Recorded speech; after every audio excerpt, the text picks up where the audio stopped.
On today's news segment tonight, we are talking about some random shit. This has worked out perfectly because I clicked start on the music as soon as you started talking. What's Nice, up? What's up? What's up? Nice to nice. see you, man. Yeah, same, same. Oh, I haven't talked to you for like 20 minutes just yet, man. It's so Yes, good to see you. yes. Long time, long time. Long time no see. Um, So, like I said, I guess, because of the bulk of the video is the reaction content. I do want to get some thoughts across, but I guess Uh, I don't even, I can't even really say what I want to talk about. In the respect that we have this amazing, this amazing video prepped here that I think you'll really like because I don't think you've seen this. But to make a long story short, yeah, we're gonna talk about, you guessed it by the name of the title, the whole AI thing that's happening recently. And we're obviously going to talk about DeepSeek a little bit, not a little bit, probably a lot of it, and we're going to get into just breaking down AI tools and in general, like how all this shit works. Because I don't know about you, but I was so extremely confused by the whole coding process. Like in the sense that, in the sense that I was like, damn, I should have probably learned how to code early. I was like, damn, like the space race is on. We all got to chime in. We all got to put like our little penny into the whole piggy bank. And started watching a lot of content on that. So I I think I came to the conclusion that uh, like that whole thing where people say that if you start off doing something young, you'll be like 2 3 times quicker or more understanding of a concept or a skill than mhm. somebody who started at 30 because your brain develops in that crucial period of time. So I'm looking at I'm looking at coding that way as learning a new language. For me, it's like you learn a language, and then there's also the language of the computer, and that's just coding. So maybe we're not that far behind because we had to adapt and learn languages as kids. But I also came to the conclusion that we have like four realities now in which we have to live, and that's you have to be spiritually literate, right? You have to be physically literate, you have to be financially literate, and now you have to be technologically literate. Because remember that whole thing I told you about the grandmas being like, oh, we'll just find it in the Mhm. internet. Like, the internet is completely different, and surprisingly there's so many new, absolutely open source and free to use tools that make it just extremely easy for creative projects to get done. But while we were fucking, while we were fucking dancing to fucking doing these fucking TikToks, Yeah. in fucking the United States, Chinese kids were getting a proper education and starting to code at the age of 3. They're just So yeah, analyzing those videos to yeah, to actually build serious shit. yeah, definitely. Which is funny. No, The I would just like to say that the saving grace maybe for us, our generation is a little bit lucky because we at least we saw the beginnings of computers and we understand what coding is. I think there's something lost. Like I don't know how young kids right now when they I don't know to grow up, develop, use technology, how do they even look at coding? We remember that you can code up a basic snake game or whatever in five mm-hmm, minutes. Well, back mm-hmm. from back in the day, because that's how everything used to be done. For these kids, it's like I don't know. I'm just very curious at how the new generation feels about coding. But either it's like you say, like part of their development and intuitive to them, or freaking the complete opposite, and they're just No, swimming in the I dark. actually don't think, because I remember we created a game also. We didn't create the snake game, but we created. Remember the whole thing, like a mathematical puzzle. Like, if on a boat there's a wolf and a sheep and a piece of cabbage, like how do you like? What's the mathematical pattern for everything to get off the boat without like everybody eating each other, Okay. or at Yeah. least Yeah. some one? It's like, and in the sense of coding language, it's just like if this or else this, That's if algorithm, else. right? Yeah.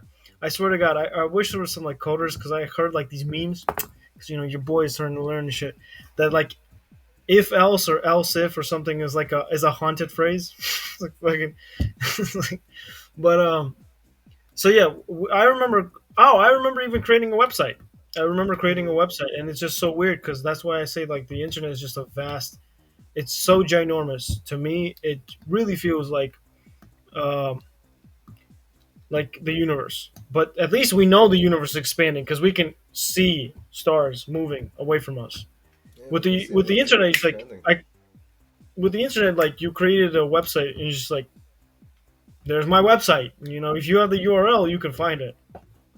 It's a funny topic though, because like in a sense, the internet's universe is constantly expanding, kind of like the universe, constantly developing, growing, like from the tiny little 90s, whatever we had, Damn, to I'm not ready for that. everywhere's multiple levels of streaming services and Yeah, digital personalities and AI yeah. and stuff like that. So I'm not ready for that. And we'll get. You know what? I guess we'll just get into the thing that you did with DeepSeek on your birthday. But before we get into that, I wonder. Yeah, this is a great conversation, and but I want you to click the second link I sent you. I want us to try to react to that one. Get because I want to watch it to the end. I want to give you a quick thought that I had. It's like it's a short. will be the Chinese ChatGPT fail? No, no, no. But if you okay in that now okay in that case Well, now let's let's click the take first turns. link. Now click the first link because no click fuck it click the second link because I got a thought going. But on Okay, the first this will one, be pretty easy. Watch, you can just tell me which to click. no, go This is the into our first one. chat here in the platform. Oh, ha. Okay. Yes, I forgot moving that fast. I introduced it and I forgot. Okay, I see. There's a system. Okay, second link, right? We're ready. We're back. Yeah, Second link.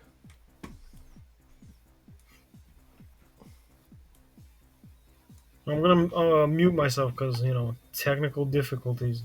Oh, Technical right, right. difficulties.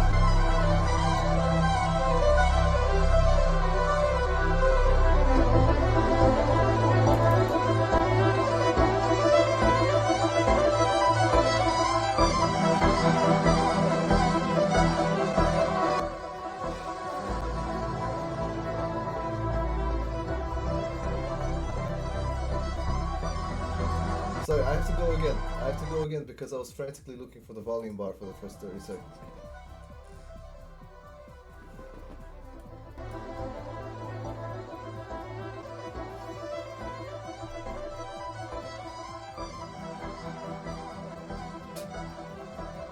That seems like unreal, right?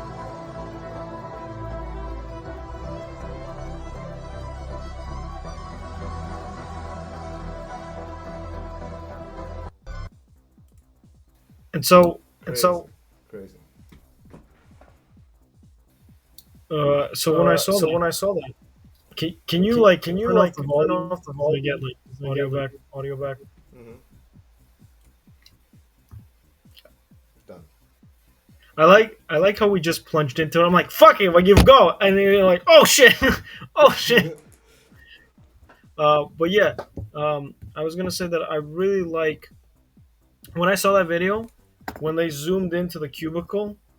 That's exactly what I thought. I literally thought of the Matrix and Neo being in his cubicle and shit. I was like, holy fuck! Like, what if it's like cubicles and cubicles, and then it's a fucking world inside, and then it gets so hard. Oh, there's also another video because I have it like there's way more videos that I have ready. So we'll probably do 2 3 episodes on just the topics of AI and all this other shit.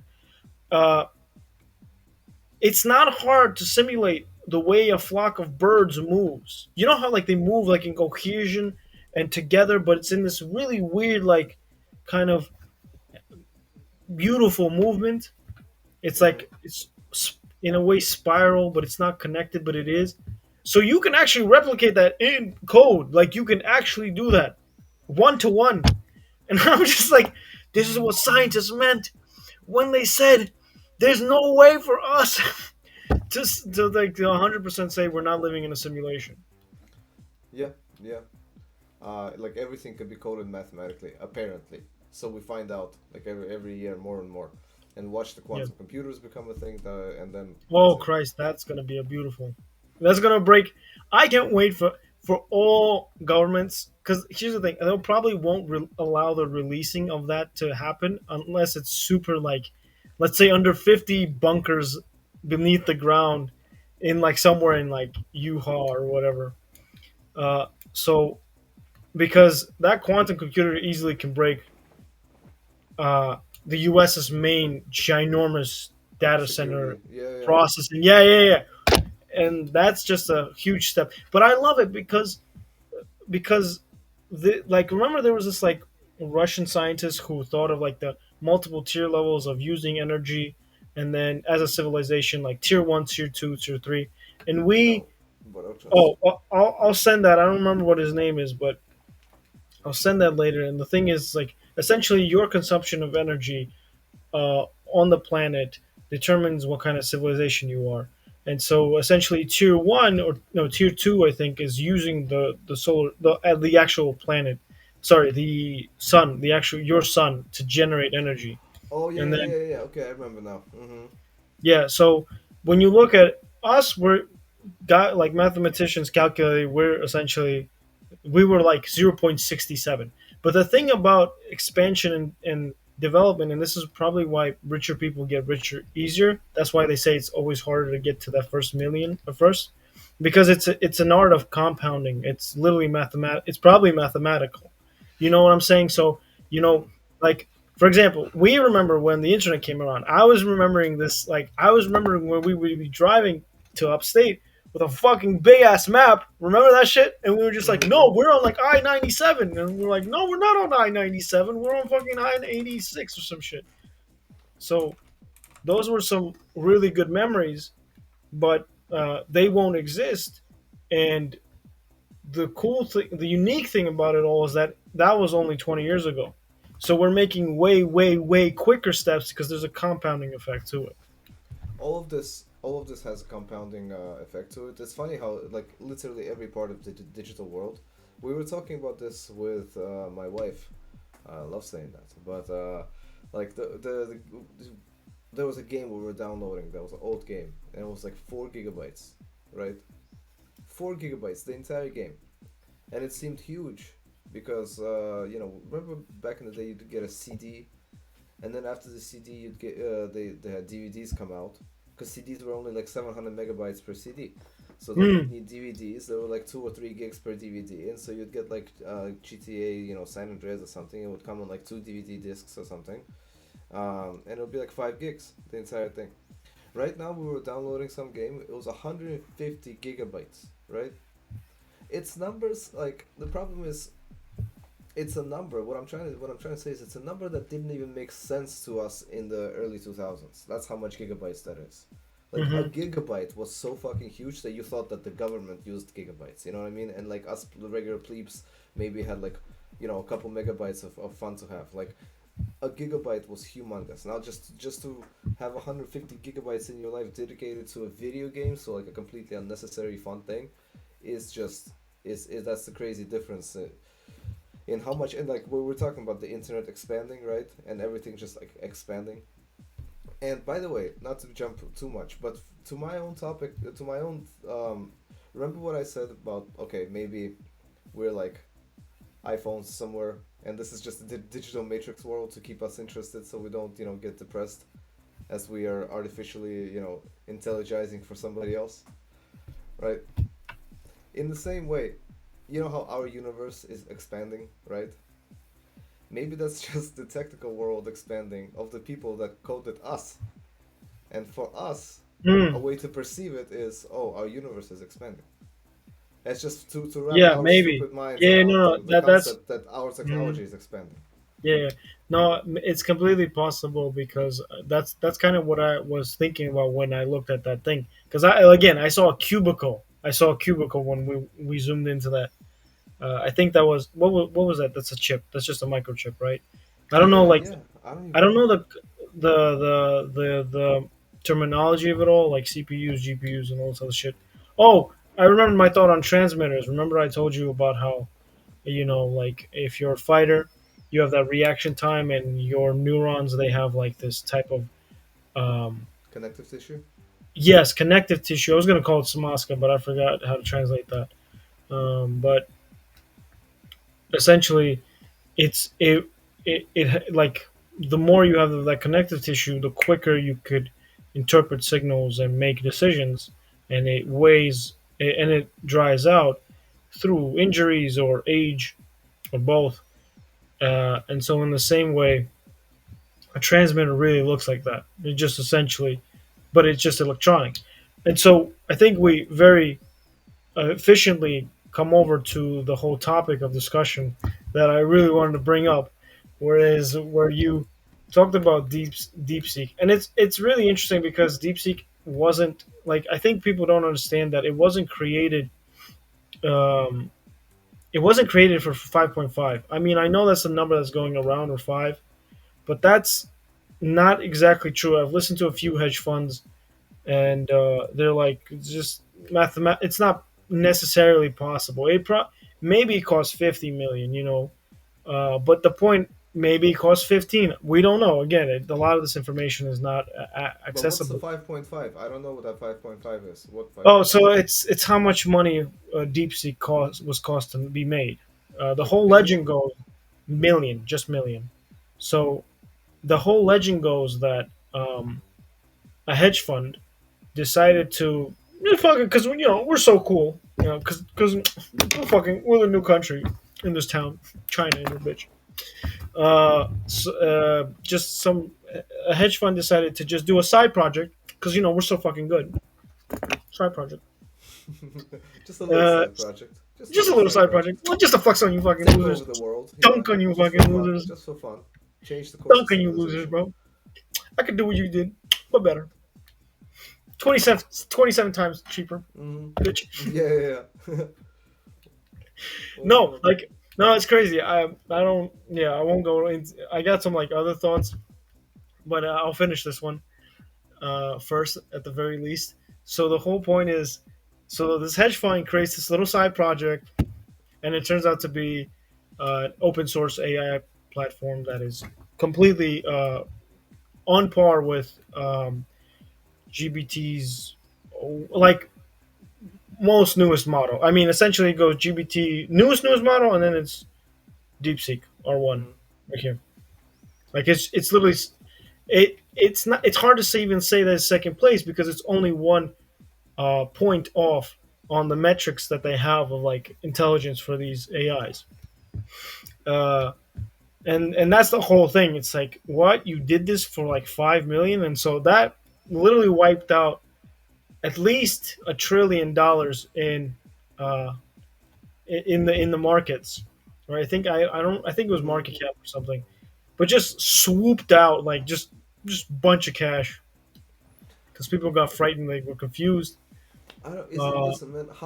When these things get developed, where does most of the money go, of the budget? I just had this is a legit question that I just had, and my first instinct is like, is it labor? Is it engineers' salaries? Where does like most of the money actually go? You know, when to develop a new thing like this, not yeah. to unleash it upon the world, but like to develop it. I Mhm. guess it probably goes towards I don't know. Probably I don't know. You got 100 engineers. They all make 500 grand a year. There's your I don't know what's the math on that, 5 million or 50 million or something, you know. So maybe that's where most of the money goes. And then if you're over there, maybe it's like a you do this or you go to jail. So the budget's very low. Yeah, I also think that there's some unknown factors being that could be sniffed about. Yes, so I've also been thinking about Oh, that. this Like, costs us absolutely nothing. In yeah. fact, these guys they love us so much they volunteered to do this. Oh shit, dude! This guy right here, he volunteered. Dude, dude, okay. This is in this platform that we're using. Go check out the first link that I just opened. Just watch this. This is a Okay, perfect okay, segue. okay, Watch perfect. this. Okay, okay. Let me open this. Let me mute. Let me unmute. You mute yourself. I unmute this.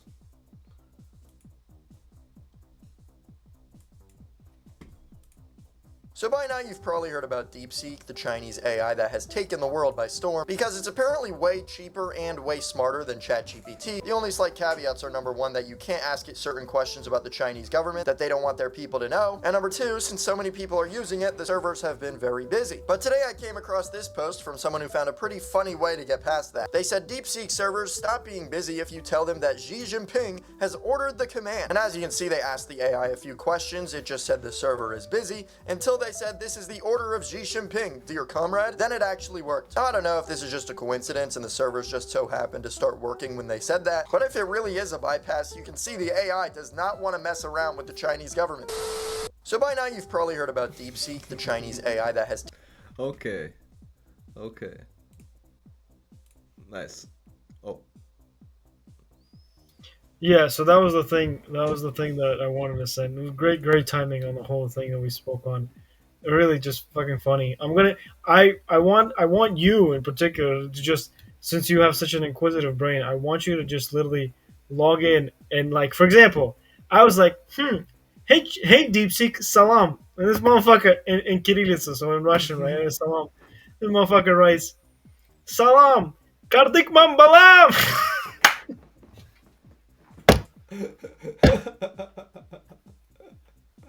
Oh my god. And I'm like, oh yeah, you think this is funny? I was like, yo, so how does the China? I was like, how does China feel? How does China feel about their Muslims? That's what I asked, bro. It would not load an answer. It just would not load an answer. Yo, honestly, next time we should log into on live and just ask it dumb questions. Yeah, Unless, yeah. I mean that's so Uh, funny because I was listening to this hedge fund. It was talking about like this very smart things. Um, they said like listen, what productivity do these meme coins create, right? Like the Trump coin, you probably heard about it, right? Like the whole fucking Trump crypto coins and shit. So like like productivity does that create? You know, so it's just so funny because essentially this is like, I can't even say that we're creating productivity by asking DeepSeek dumb questions. I think that when it comes, and this person also put in like, reaction channels. I think this guy was watching Kai Cenat based on what he was talking about. So he was like, what productivity is this? Sending dollars, donating to this guy, dancing and fucking yelling with Kevin Hart or whatever. So, mhm. and that might be true, but there's like an endless supply. Like the value stems from the intangible, and that's the fact that you bring a lot of happiness and joy to a lot of people. That's essentially not measurable.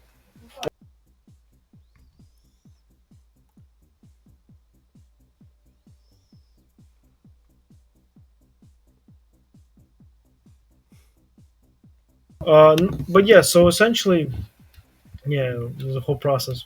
No, no, of course Um, I understand. so, so the whole thing I'm trying to say is that, but the value is endless in the respect that there's just, you bring happiness and a lot of other emotions to people. But if you do it like what we have in store, where you actually bring real value, educational value. Like right now, after a few of these like funny things that we're going to talk about, we're going to get into just watching the content. And here's the thing: like not everybody has access to this content in the respect that it doesn't pop up on their feed, but somebody like us might. And I really do hope that we bring as much like help to people because as we can, because at the end of the day, even I have a notebook ready here for like the AI tools, because I was watching these videos and it's just a giant explanation of AI tools that you could use for free. You know, It's I like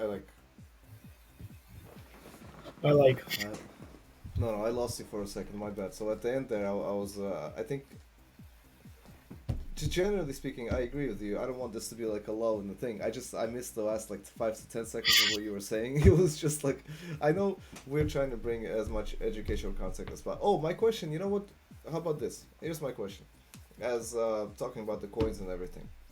right? That they possibly they bring happiness, right? Depending on like these these types of iterations of coins, like the No, no, no, I'm not talking about the coins. No, the coins are not bringing happiness. That's a stealing of value. so That's no, just okay, so like, okay, so I missed it. Maybe that's when my internet bugged out. Okay, so because we uh, started with like those little meme coins, not meme coins per so, se, so the guy not the was saying that ones, there's yeah, yeah, fake meme coins. I call them like fake meme coins, like serious, but they're meme coins, you know? right, right. So the whole thing is that they don't bring any value, productivity. They don't bring any productivity, and technically a reaction channel, you got to question what productivity that brings. But I argue back that if it's a channel Oh, that I see. has, Yeah, of yeah, course, of if course. it does like actual educational shit, and then Mm-hmm. on top of that it gives entertainment, that entertainment is immeasurable. Why do people like Jake Paul get paid 50 million for doing a fight? Obviously it's advertisable, but also it's entertainment. That doesn't have Absolute. balance. I agree with that 100%. I had that realization maybe last year or maybe like very recently, like end of last year. I think I had that realization through the cat TikTok that I'm trying to post. You know that I'm trying to do because it's like what's the and through that I started my perspective in my opinion of reaction channels also changed. Um, so the cat posting is like okay you're trying to what are you doing this is useless right but at the same time is it useless? Nothing is if it there's a reason why every cat video on the internet has 10 million views, whatever. There's a reason for it because it brings people peace in their hectic ass life. Everybody's always trying to struggling to, get through their health and their bills and everything. And little cat video has always brought peace to everybody. Everybody's always like cat videos. Even before we had Instagram, people would Yeah, see that's cat true. videos on the forums on the internet and stuff. Yeah. It just brings peace. It's valuable, so that makes it valuable. And then I started feeling less embarrassed because for some reason I had this weird thing where I'd be embarrassed to say that I was like The enjoying cat reaction TikTok. content. No, no, no, no, no. I'm jumping onto the reaction content now, where I'd say, hey, I'm listening to somebody's commentary about a video versus, hey, I'm watching somebody's reaction to something. It's the Yeah. same thing, but the first one sounds more intelligent. Like, oh, I'm listening to somebody's commentary about a video. Yeah, versus a reaction. But in reality, it's valuable. First of all, half of the time, if it's new reaction content, then like you said, I didn't get it on my feed, so thanks for showing it to me. Yeah, Secondly, it's just like that even if Bryce it's Tyler guy. What the oh fuck? my god, I hey, did not get that on my feed at all until you said that oh, shit to me. oh my god, I can't even repeat. Like if we repeat what he said, we're No, never no, gonna be no, able to no, post this. no. That's the I, craziest thing. I just guy just went off, and Yeah, like, like I agree with you when you were telling me. He just went like when he started digging deeper and deeper with that you shovel. could see You were he like, hated him. yeah, you were like at first I could have like kind of like figuratively kind of forgiven, kind of. But when you started digging that shovel deeper and deeper, like I know this is what you think, I and you don't know that this is understand. not They were technically what you charging interest. You got so think. mad. And he's like, "Well, Christians actually charge interest too, bro. I I would don't. never I charge don't. interest. I don't. I don't, Oh my god, that was so great. That was so great. bro. But just to circle back on this, like, first, anyway, like reaction content and everything is very valuable. Anything that's intrinsically, like, even dumb shit on the internet is valuable. Otherwise, they wouldn't be popular. You know. And my point is that if it's popular, it means by definition it's intrinsically valuable to, uh, you know, to people as a population as like even dumb stuff is valuable because it fills some sort of hole of like oh somebody needs some dumb shit in their life Yeah, well, it's so a fart relaxing. jokes are valuable. I changed Yeah, my opinion on that. I used to think that fart jokes were the stupidest thing in the world, but if fart jokes bring so much happiness to so much population, then I'm the asshole and the fart jokes are good. So I don't care. I don't have to like them, but I don't have to hate them. maybe. But I liked what you said on the coding thing when you mentioned when the fact that like maybe some people are coded differently. If an AI is coded to have like a deep think thing, and another AI isn't coded to have that, maybe all people are not created equal in that respect. And then we start talking about fucking sending spaceships to Mars. Man, motherfucking Hitler was no, I'm playing. Oh my god. Yeah, no, because oh shit. Okay, well, I hope we can. I hope we can survive with the use of post. I think the X post will work.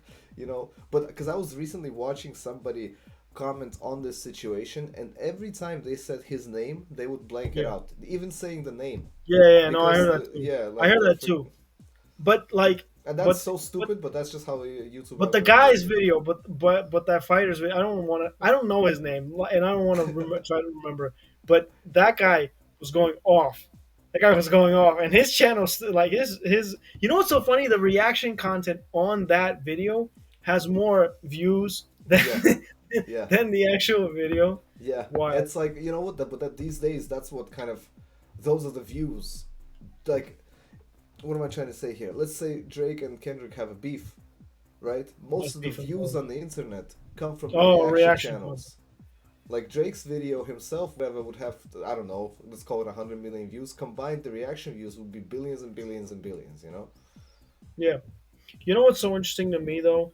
Like the whole point I was trying to talk about, say on this productivity aspect is that like the whole idea is that an economy has a limited amount of supplying goods, and then like cash starts, rolling around within the economy, et cetera, X, Y, Z.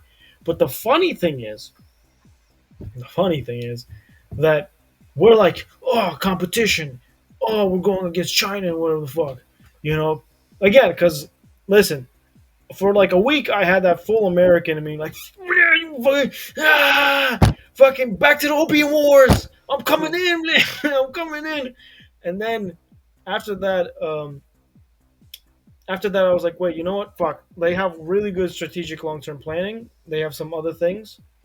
Like maybe destroying their civilization again won't be as smart. Like maybe we should kind of just be better in doing AI shit and rocket shit and all this other shit that we're competing in. And that actually brought me to my whole theory on like government and governance. And I think that in the longest scale of things, much like humans compete with one another. I mean, maybe I've been here for too long, bro. Fucking $2,500 here is a lot. We literally, you have dudes with like fucking experience up the ass. Berkeley, what is it called? Yeah, bachelors from Berkeley's and whatever the fuck, masters from each competing for $2,500. And they're more competitive and viable for those positions. They're more interesting. So maybe I'm just used to this atmosphere. But my whole theory was that governments in the long term of things are like they're oriented on competition, and because we as humans compete with one another, and I think governments, with being the representation uh, of um, of of a mass of humans, inevitably wish to compete with other governments. When I was thinking about the Ukraine conflict, oh, another word you can't say now. It's like I when you're swear to God, thinking, we might have to mute some things before we post, but we'll try to, but we'll we'll try. see. We'll see. I mean, if it doesn't go, it doesn't go, and then we'll add it. Like the Mm-hmm. mutations. Exactly. You see how I did those fucking words nice? Anyway, so the point There's I'm no trying to such word make. as mutation. Mutation No, there is is such a word, but not in the context in which I used it. okay. Yeah, no, yeah. I tried to be smart, and then as I said it, I'm like, wait a second, there is.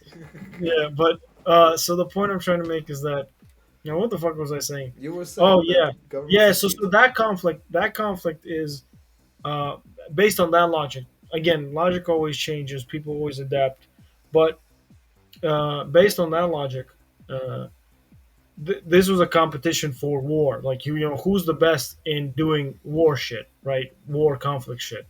And it's no secret that Russia has a ginormous amount of its budget put into that. Now, was a lot of that robbed? Yes, but fuck it, we still got 70% of our budget, being put in. But on the other hand, when we talk about the U.S., say baby.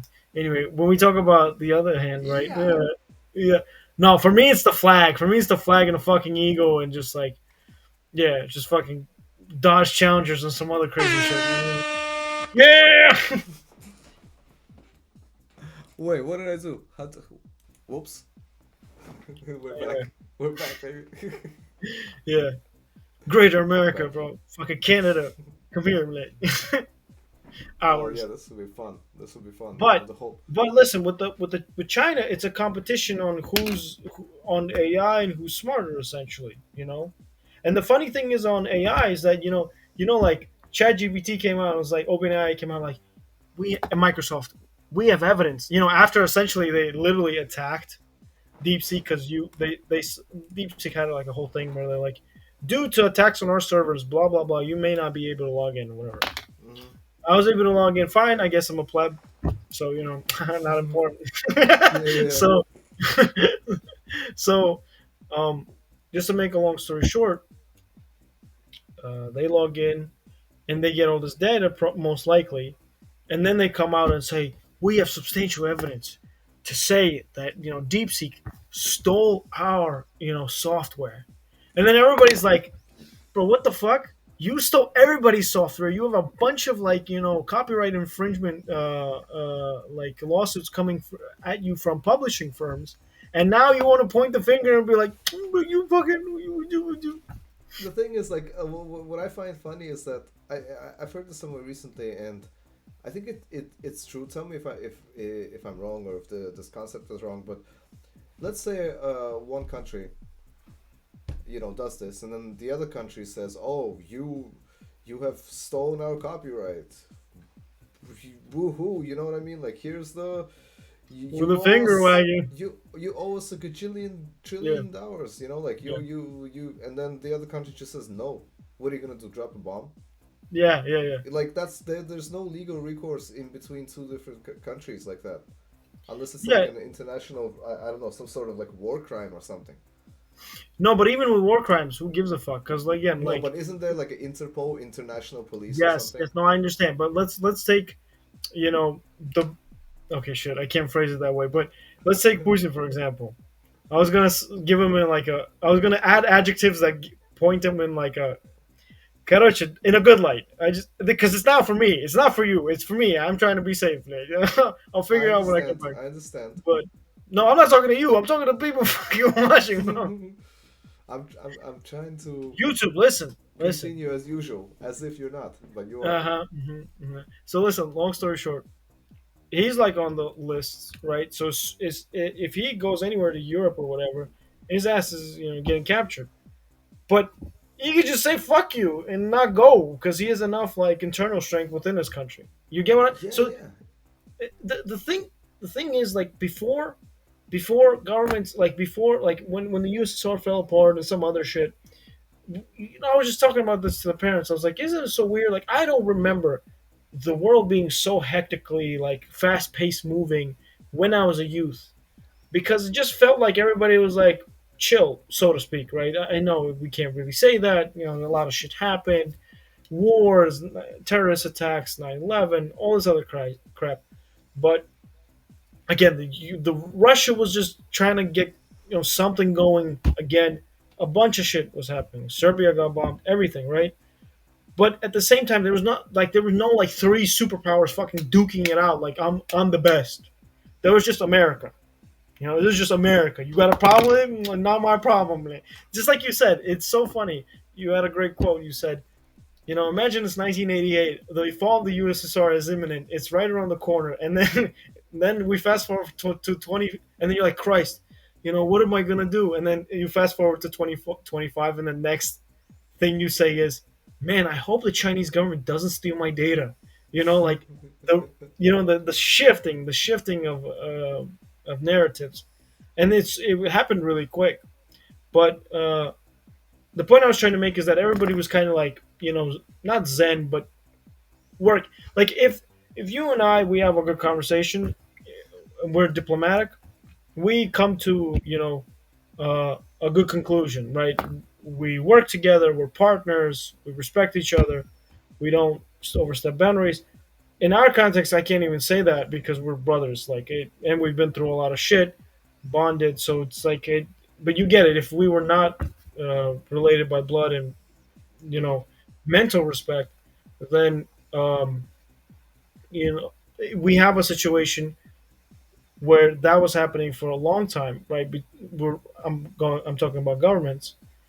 They're interacting with one another, quote unquote, really good, and then somebody said, "No, I don't feel like it. I feel like you're overstepping your boundaries, and I've asked you nicely multiple times.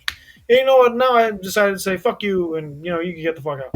And then we all start competing again. You get what I'm saying? Yeah, that's what it feels like right now. it's funny that like one thing or a couple of small things seem to have ticked off, further like serious changes in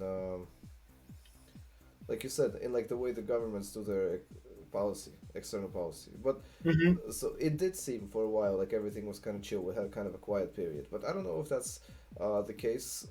So you mean like only global policy, right? Or do you mean like on Yeah. a day to day level? Like okay, Global. yeah, probably. You know, it's, I also think like growing up where we have grown up has given us that a little bit of like that American ignorance that like people here tend to have, because we're protected by the ice cream trucks when we're kids and the anything else, South Park, just other shit, you know what I mean, like that exists here, that takes our mind off of what's going on. And there's food, and the parents have credit cards, and Costco's a thing, so there's you know it seems like the life here is just like very Blissful. insulating. Yeah, blissful. Because in reality, what was going on? The Middle East was burning, right? Fucking, there was wars nonstop. Uh, I don't know. Maybe it was a little bit more. I mean, it wasn't like World War III level, but I think it was. It's the life that we had also that kind of gave us that little like peace. I don't think that's like how it actually was. I think that's just how it was in this country, or like in a couple of countries that provide that sort of protection. You know? Yeah, and I'm actually really glad that you brought that up because I'm glad that that ignorance still exists. I mean, I'm not, but it gives me hope that my book still has meaning, because that's the whole point of the book. The whole point is just like, hey, I was ignorant because I was technically fully American, and even with all my perceptions of seeing other cultures, I was still dumb enough or like naive enough to not see the bigger picture. And in the beginning, I remember I blamed the U.S. for not educating me, and that's kind of true. Like, but at the same time, that's the whole point of the what the U.S. does, and that's why China doesn't might not want to educate you inside its country about certain things, because it creates an internal policy, an internal bubble. That's why, right? Like you ask it, what happened on 1969? It's like, I don't know what you're talking about. What Mm-hmm. are you talking about? That Yeah. year didn't exist. That year didn't exist. It was 1968, 1970, 71, 72. Yeah. Agent 0901's too connected, in the Yeah, background. Just beep yeah, watching yeah. you now. Oh, but So what's so crazy? On like, it's so impressive to me because like actual CIA agents and agents within different countries, they really do love their country. Like to a point where it's hard, e- even with all our love for our countries. I think it's hard for us to understand that because like that's a full commitment to one background or to specific aggressive interpretation of that mindset within that country. And when we talked about competition, I just recently I was watching this guy who was talking about all this techno shit, and he had a good video. He had a good comment within his video where he was like, he was explaining the Durov situation, and like remember Pavel got arrested in France. mm-hmm, mm-hmm. So he was explaining how Telegram works, etc. XYZ. So shout out to Durov. We'll watch that event probably next time, but shout out to him because he had a long term vision. Like that's what I hate to admit, but the Chinese do have some really good things to them. Like again, like the long term planning is fucking impeccable. The Yeah. education that they do, they pay their teachers. Like here's a little interesting fact: their teachers can easily be paid $100,000 because they actually teach you some important shit. Yeah. And that's in a place where purchasing power of that 100 is more like 200 compared to here. Oh And yeah, here it they might get be. paid less, way less. Yeah, of course. But and they also have 1.7 billion compared to the U.S.'s 300 million. So let's say you want to have 245 million people who are sheep. It's more like two. Let's say it's not 300. It's probably 350, 400. But oh, I want to ask about the deportations. I want to see. I want to know what that's going being on like. Uh, and we'll actually get into a thought I just remembered. But essentially, it's let's say it's 220 million that you need to be kind of sheepish so that you could dictate Mm-hmm. policy and maneuver masses. That's great, but you know, mathematically speaking, again, 1.7. Let's just say it's the same percentages. Let's just say it's the same percent. Let's say 70%, 80% of 1.7 billion is not, is not thinking right or whatever. That leaves us with, yo. Imagine I went into DeepSeek. I was like, yo, DeepSeek, do me some math, bro. That leaves you with me being slow. This that leaves you with 0. That leaves you with like 340 million people. So that's already a base. If that's 80%, if it's more, Yeah. it's still more of super smart people. So you know what I'm saying? It's just, and then if you play the numbers game, and these people are way more educated on a 1.7 billion basis, then fucking a, that's just more brains coercing Yeah. together. Yo, you wanted to say about the deportations. This is an interesting topic because it's become more of a philosophical question for me more than the actual uh, policy or like it's become a philosophical question for me. And I guess a lesson more than anything. Um, so check this out, right? So because like my initial reaction to deportations is like, for some reason I'm more prone to go into the camp of, oh yeah, let's deport all the Yeah. criminals, and I hope this is a good thing for. I'm like I like to believe that the reasoning for a lot of these policies is good at the end of the day, like morally good. I'd like to believe that that's how my brain works. I attribute good moral uh, qualities sometimes to decisions that I hope that were good, and then I say, okay, maybe they just couldn't make it work. You know what I mean? That Hmm. in an ideal world, this would have been a good thing. So my initial thing is like, yeah, okay, I'm with it. Let's deport all the, because it's very highly risky outside. I don't want to say let's deport all the immigrants. A lot of my friends are immigrants, like and stuff like that, like illegal immigrants. They've been like that for a while. Hmm. So, but my initial reaction was like, okay, criminals everywhere, crackheads everywhere. People with machetes in Long Island. Let's deport them. Uh, but like my wife, for example, is in the camp where she has helped me see the issue. Like when decisions are made this abruptly and like this quickly, like okay, literally like day one, we're doing this. Let's do this, and they just go and try to get everybody with one swift motion. Let's say you're trying to catch a lot of like fish, you accidentally catch a couple of crabs because you're just casting a wide net. Yeah, yeah.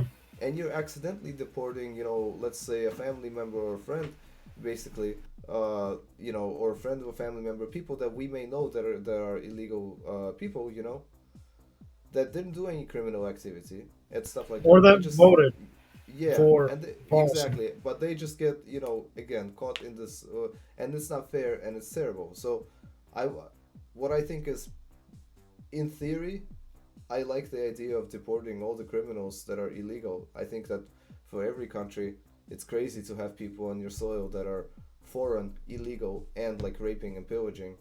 But um, I don't like stuff when it's done that abruptly, that quickly, that harshly, that again like rapidly. Like okay, we're in office, we're changing every head of every position, and we're doing this now, and then there's a lot of mistakes that happen. That's my point on that. Yeah, but that's because the U.S. isn't a fully autocratic state. I mean, it has a 4-year term. That's the Yeah, I problem. hate that too. I hate that too. Exactly, because it doesn't matter what they do. They just pendulum swing back every fucking 4 years. Yeah. It makes sense, but I feel like, especially as we get older, I mean, the life expectancy changes. I think we should do probably 6 years. I think that makes sense. I think that's fine. 6 years is more than 4 by 2. That's half the thing, so 50% more. I think it makes sense. I like Uh, that idea because life is more complex now than it was in the 40s or like the 20s or the whatever. So there's Yeah. more things that when you need to make a change, there's more elements that go into every system that's been developed for now 100 years versus 20 years. Every single system is way more intricate now. Like every single human system is way more developed now. So it takes more effort and time to change everything. So I agree. But that's what I like about Trump. Like he got into office and he started doing shit like that. He just I admire and that approach.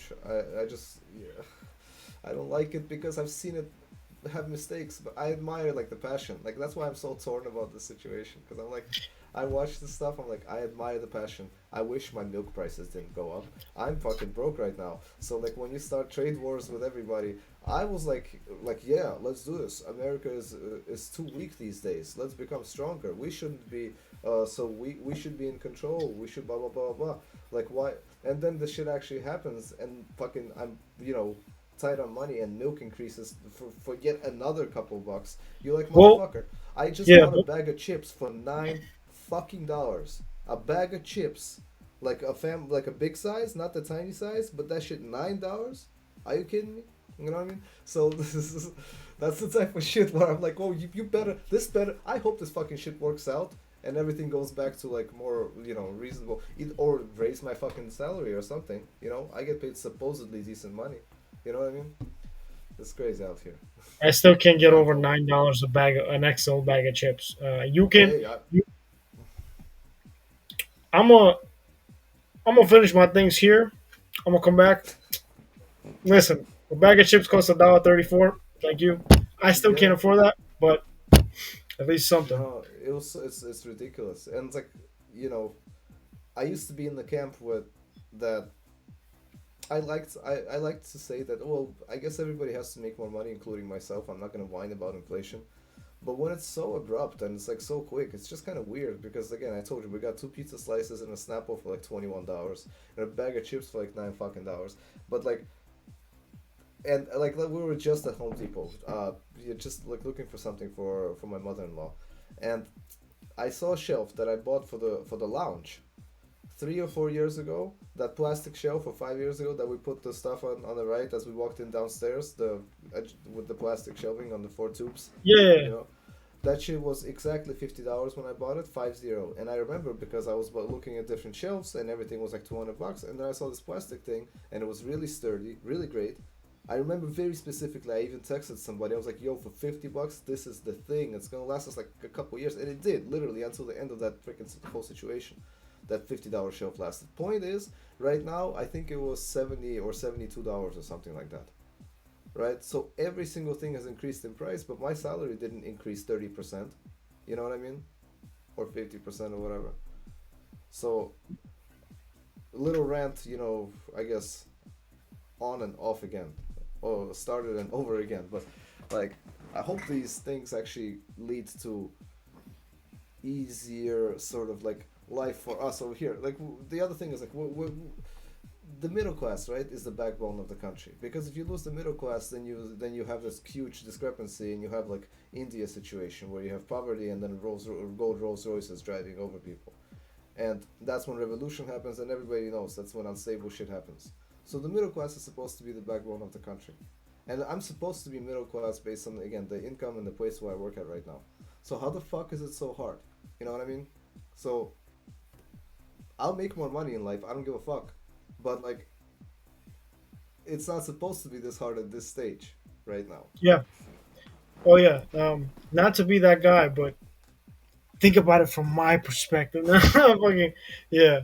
I feel Um, you too. no, it. I mean, in my case, I can't even say that it's a selection, right? Because it's a meaning of life. There is no way back. There's no there's no being like and again we talked about the curve and everything. So yeah, definitely. But it's also because you got to get on that path too. You got to do some things also like long term perspectives, like long term outlooks. I mean, obviously this doesn't pertain to you, but kind of started going deeper into my thinking. But on that note, though, I wanted to say like on the inflation, on the salary, on all these things, I have nothing to take away or to add because it's all accurate. But with the administration thing, it's because he's got to clean up everything. He's got to like it's essentially like when, for example, uh, my whole thing with the business is monthly cash flow, right? Monthly cash flow. That's what I thought of in the beginning of the that process of this process because it's still an ongoing process, technically speaking. Um, I thought of that, and then I try to realize that, and then of course, let's just throw out some numbers. 300% a year would be great. Is 300% sustainable with your lack of knowledge, connections, whatever? No, no, it probably most likely isn't. Um, can you look forward to a year's return? Maybe. But the whole point I'm trying to make is that it's like the whole point. Like, so I wasn't making money in month X, so month one in this year, we'll call it that one. And I was like, I'll wait it out. Month two. Now I have some presumptions about what's gonna happen in, let's say, month three, maybe not month three, but month four, month five, six, right? So waiting out period. We'll see. I mean, I don't know the future. It might go to absolute shit. But that's still not what I said I was gonna do. I said I was gonna make monthly cash flow, right? I was gonna make monthly money off a business. So I'm not making that. So I'm wrong. So that's the thing I was trying to do all day today, and why we couldn't get on live a little earlier because I was just literally assessing, reassessing my thesis document. The thing sent you, I was like, "This is shit." I looked at it, I was like, "It's half baked. I need to do it again." And it's just been very like sturdy and just going into that. And so think about it from the context of a president and a president that really loves his country. He's like, holy fuck, we went into some deep shit. Now I got to rewrite all this. I don't have time to really think about the outcomes. And it's so funny because I agree with you. You're like, yeah, fuck it, get the illegals out. Oh, by the way, isn't it crazy how it was absolutely not talked about how they actually like murdered innocent women because they're really out there raping and killing people, and you're just like, holy fuck! Like the media did not tell me this. I Well, didn't know. to be honest, they did. Like the weird thing is like I see it on the news. Hmm. The thing is that's what I don't like about personalized content is because I feel like let's say I've told YouTube by now that I like to see this side, and this side, and I always get all three views of this bullshit. And let's say it's large media, right? But let's say, for example, for the sake of the argument, on my YouTube, I'd see an ABC post and a Fox post, right? And then both of them, like I don't know if both of them, but I see this shit. Like I don't know. Maybe only one of them talks about it, the other one doesn't. But that's the thing. And that's what I hate about, like, first of all, the very hard division of like, oh, this side or this side, and the second of all about the personalized content, because it's just not. It's like it's not fair. I wish we all saw the same thing. I'm not saying what I see is right, but like I don't even you don't even nobody even know what's right no more because nobody you know what I mean. Hmm. And then like 3 months later, oh, apparently somebody posted. I don't know, man. It's been so long. I need to see it when it's fresh. Yeah, that's true.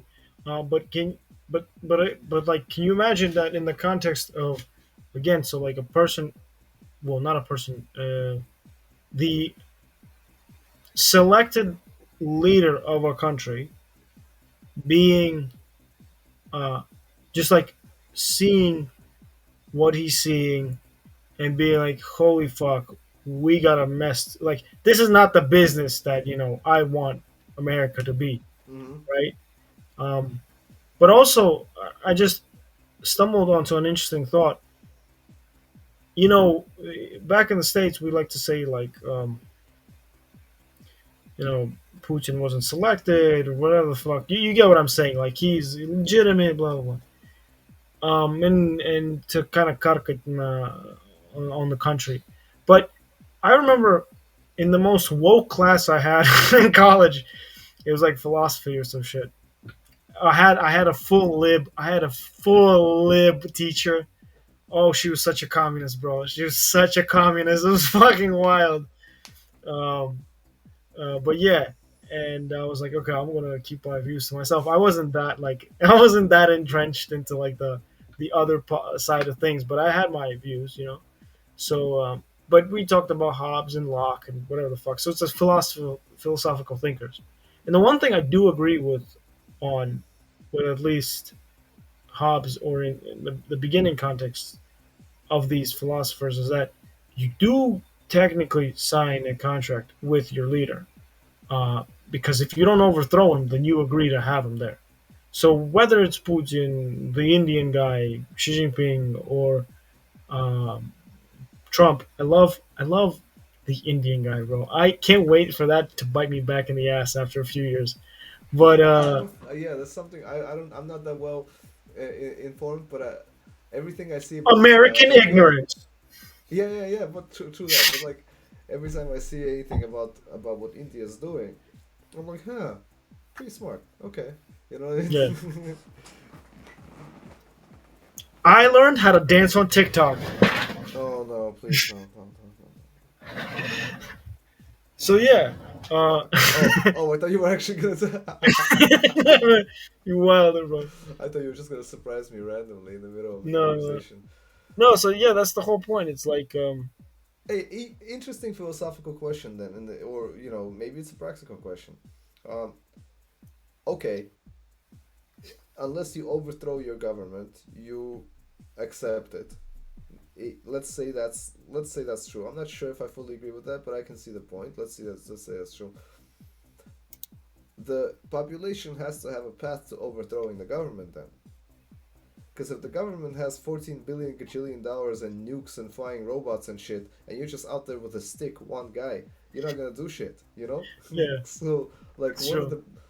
how do you overthrow the government? So maybe at least, I don't know, the basics of like bearing arms and stuff. I do like the idea of the states that Yeah, have the, same, but same. still, like, what are you gonna do? Are you actually gonna form a people's army and go march to Militia. Washington? Yeah. You're still gonna get nuked the fuck out by some Yeah, government that's bomb or but something. that's why I talked about the CIA guys a little bit. So in the videos that we will hopefully eventually get to before I get kicked out of this room and got to change my lighting, Yo, because that's actually upcoming. That's upcoming. I've been fucking muting myself because I've I been feel like, it.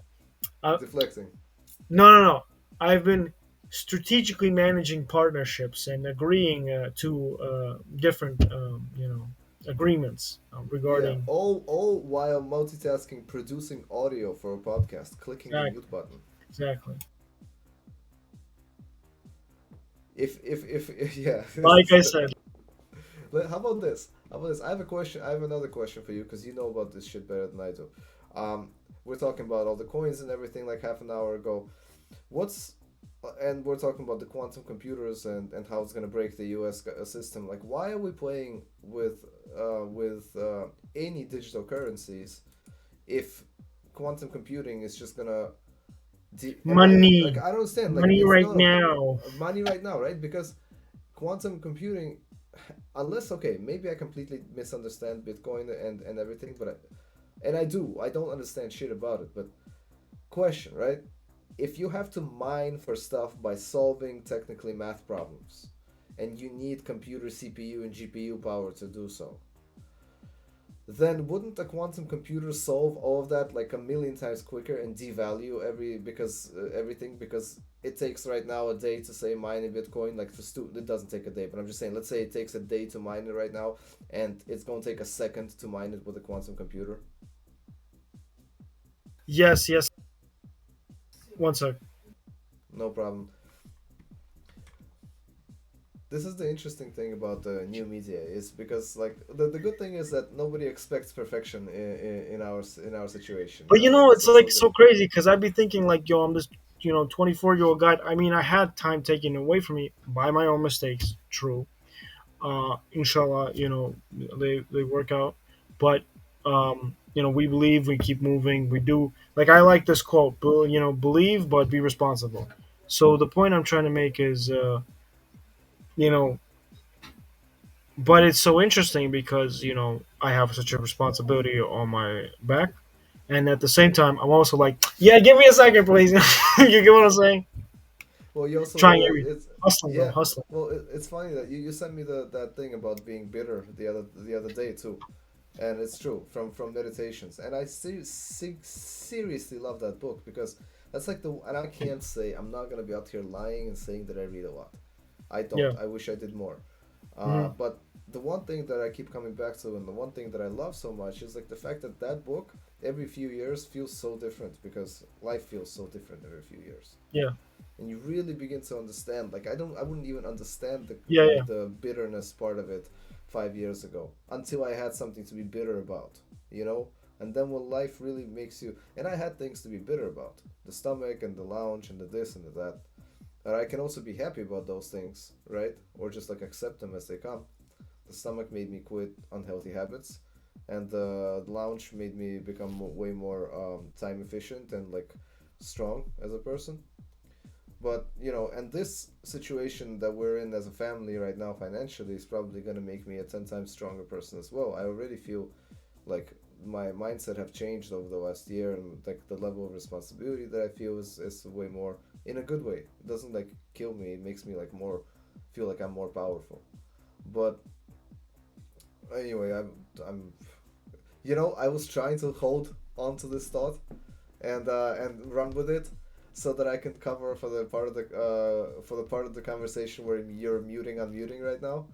And I was trying to run with it for as long as I could to get your answer at the end, but I completely forgot where I started at this point because I saw so many like mutes, unmutes. I'm like, what the hell was I even talking? Man, I really hope, like, we're really bad at this. I really hope she didn't pop up in the thing, No, because no, no, she didn't. And okay. yeah, you're Oh, actually doing a great job. And honestly, Challenge. like nobody expects perfection on this. What up? What up? We're almost, we're not too far from being done, so we need no, maybe no, another no, ten no, no, seconds. no conversations on this right now. One. Yeah, no, No. no, no, no. Seriously, don't mute me. I hope everybody hears me.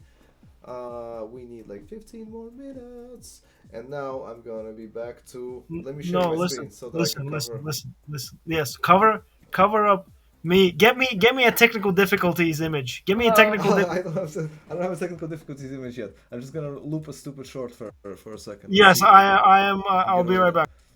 back. Okay, get Cat ready. TikTok. Shout out your cat. Shamelessly plug your cat TikTok right now. Oh, yo, I should do that actually, but hold on. First, I wanna. Okay, see, that's a good call. Good call. Plug cat TikTok. Cat, I have a. We have a cat. She has a TikTok.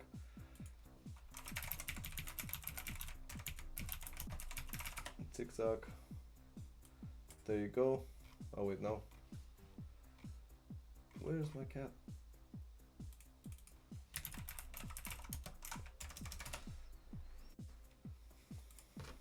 So, okay, I'm gonna have to just talk about this for a second. The satisfaction that I feel. Look, the guy throws the rock at the car, right? Guy throws rock at the car. You think, okay, what's he gonna do? He's gonna come outside, scare him, beat his ass or whatever. Boom. You see? Now that's a whole different story. Okay, let me find the cat. The cat.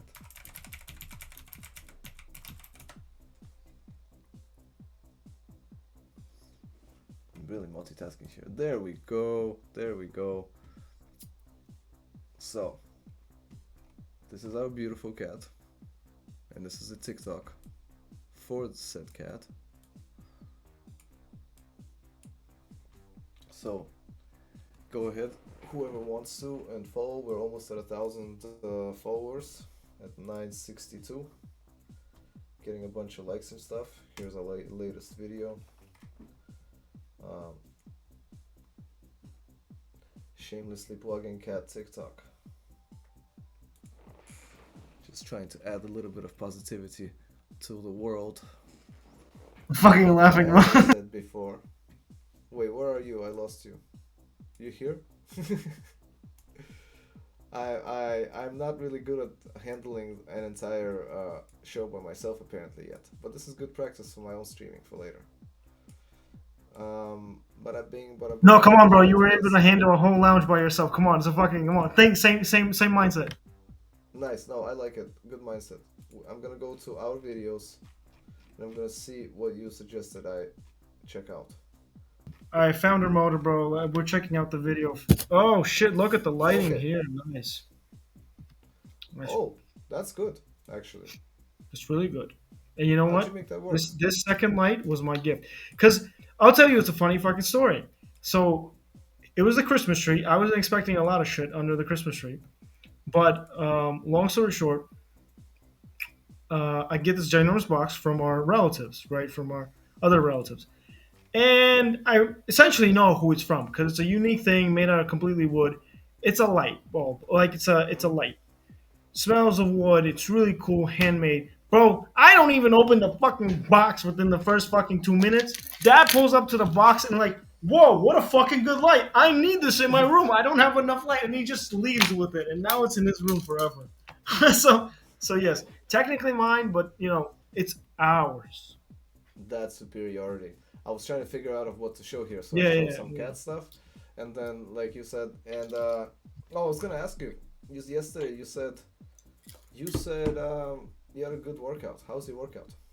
Oh, the workout was great. I did the things that my injury prevention uh, person showed me to do, how to do. It was really good. You know, I still I feel a would love my tension in my workout. neck, but I don't feel the same tension in my neck. Shamelessly plugging, more plugging. But yes, I don't feel the same tension in my neck. Because here's the thing: I'm working on all the muscles around the. Ooh, that's squeaking. Ooh, that non $300 gaming chair. Don't worry, mine isn't much Squeak, better. squeak. Yeah. So I'm not.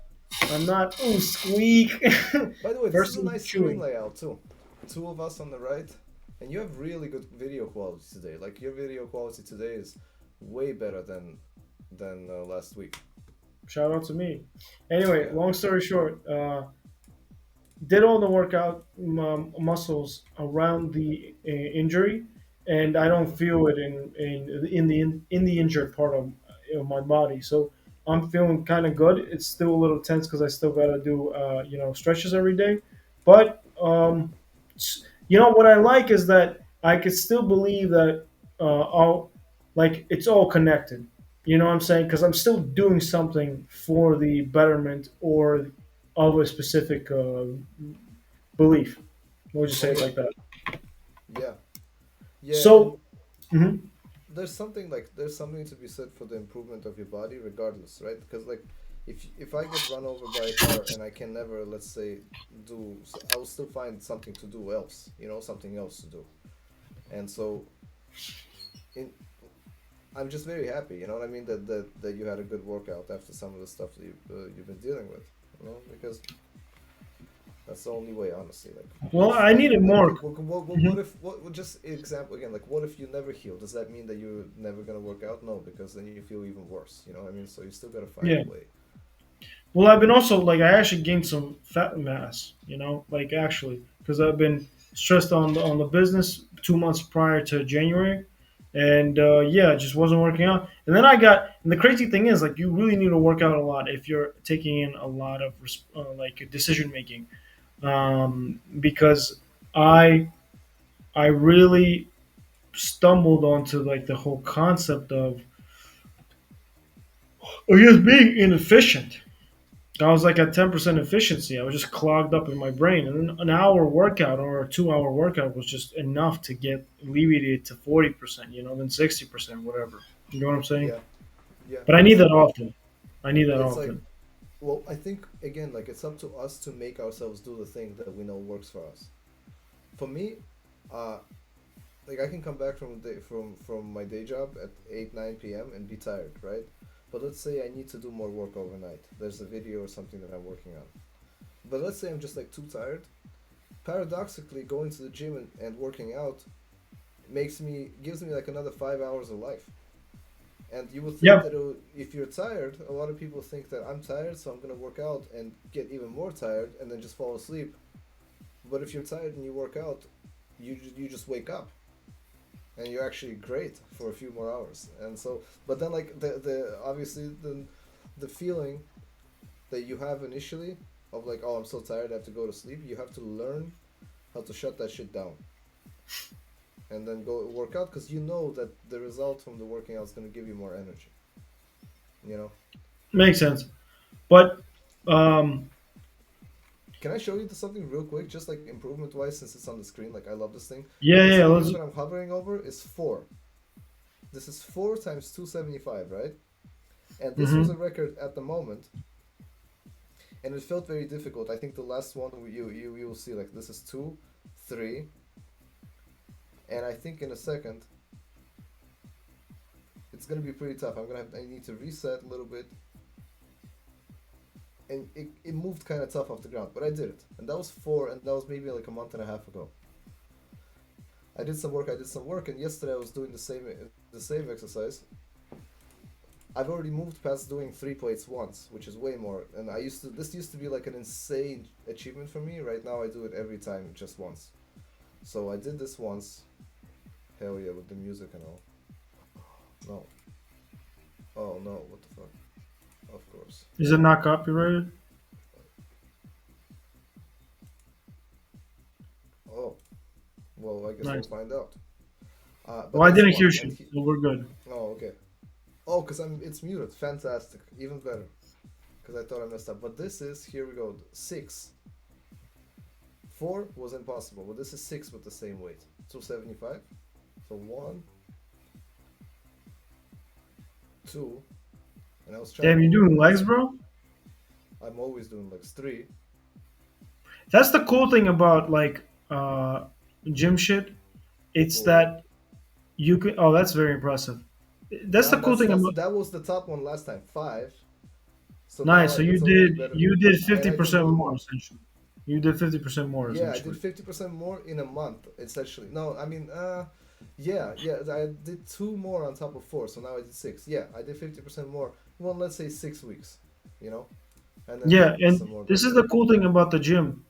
I wanted to say that if you like when I concentrated last, let's say quarter, the last 2 quarters. No, no. Yeah, let's say third quarter of 2024, and yeah, when I concentrated on abs and a little bit going back into the summer and a little bit going into the fall, more into the fall. Sorry, more into the fall. When I concentrated on abs, bro, abs were popping, bro, popping, popping. Just it was great. It was great. I'm not saying it's bad right now, but like I had essentially what I can only call a bulking phase, where really just masked up, and now it's time to sculpt down or sculpt around. You get what I'm saying? But that's Yeah, up to me because I don't want to be like those fat business guys, like who eventually they used to work out a fuck ton, and then there's a lot of money making that starts to get involved, and then they kind of stop giving a fuck about their health it until a doesn't have heart to be attack that hits way. them. Yeah, So yeah. It doesn't have to be that way. It's it's a stereotype, which is like I think in our country is very prevalent, and I think it's a little less prevalent over here because there's a lot of people over here that are like very successful in very good shape. But for some reason, for our country, it's a normal thing to become very successful and then lose all your hair and get fat. And I don't know what the difference is. Maybe it's just a couple more years of like I don't know. Maybe I've moved out. Maybe we're all on the same page now. So I don't know. But it doesn't have to be that way. That's just that person's mad weak. They're great at making money and good for them, and they're great at running a business, organizing labor, seeing trends and concepts and marketing, whatever they're great at.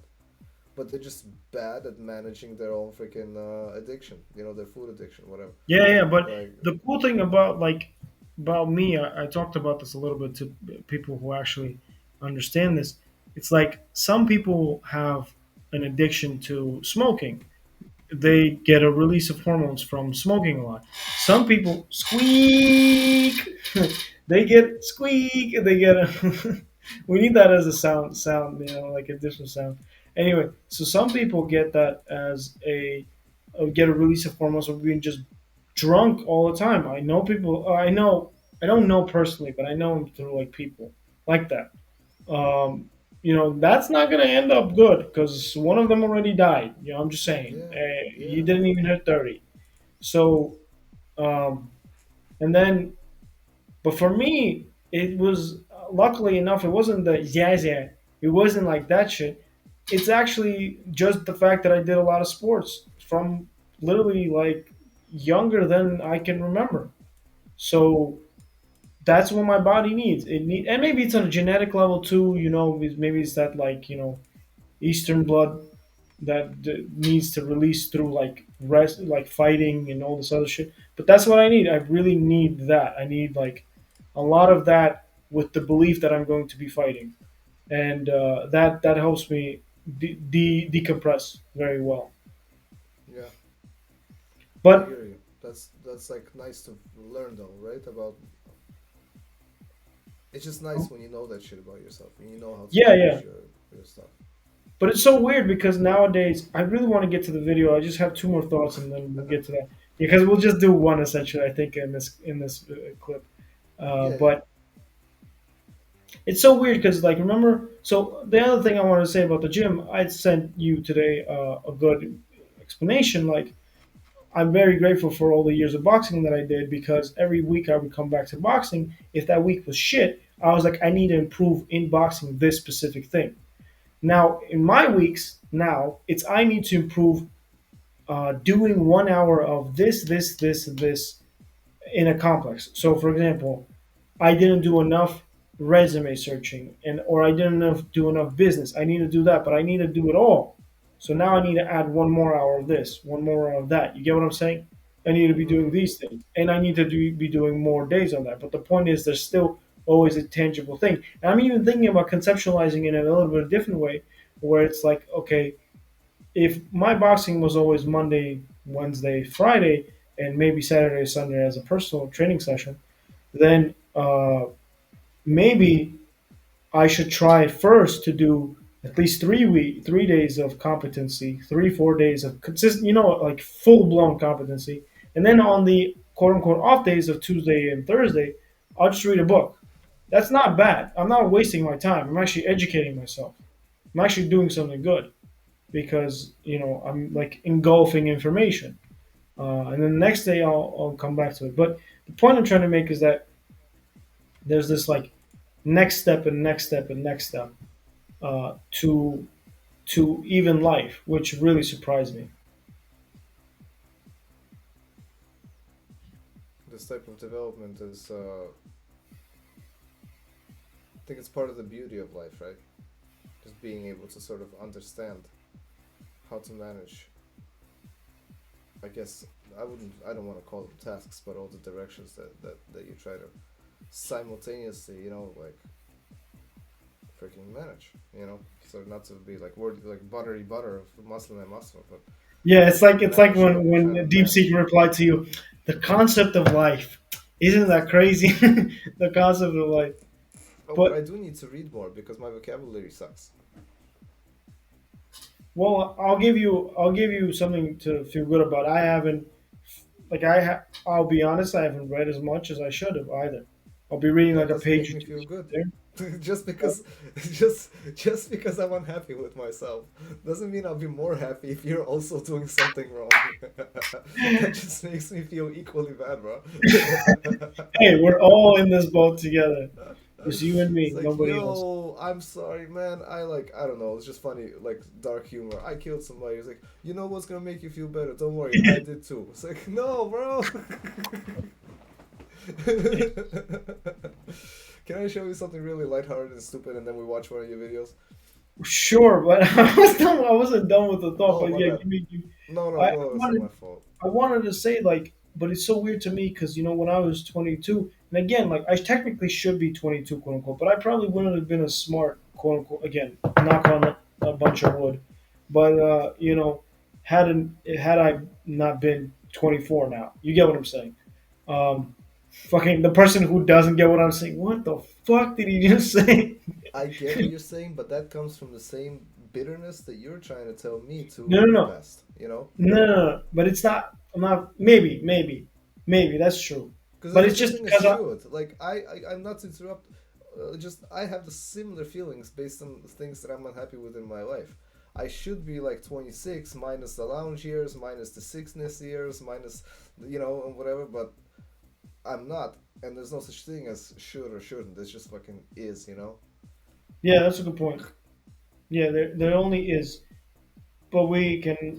Yeah, and that's why like I really want to do everything I can because it'll technically get better. Inshallah, we again I like believe again in you.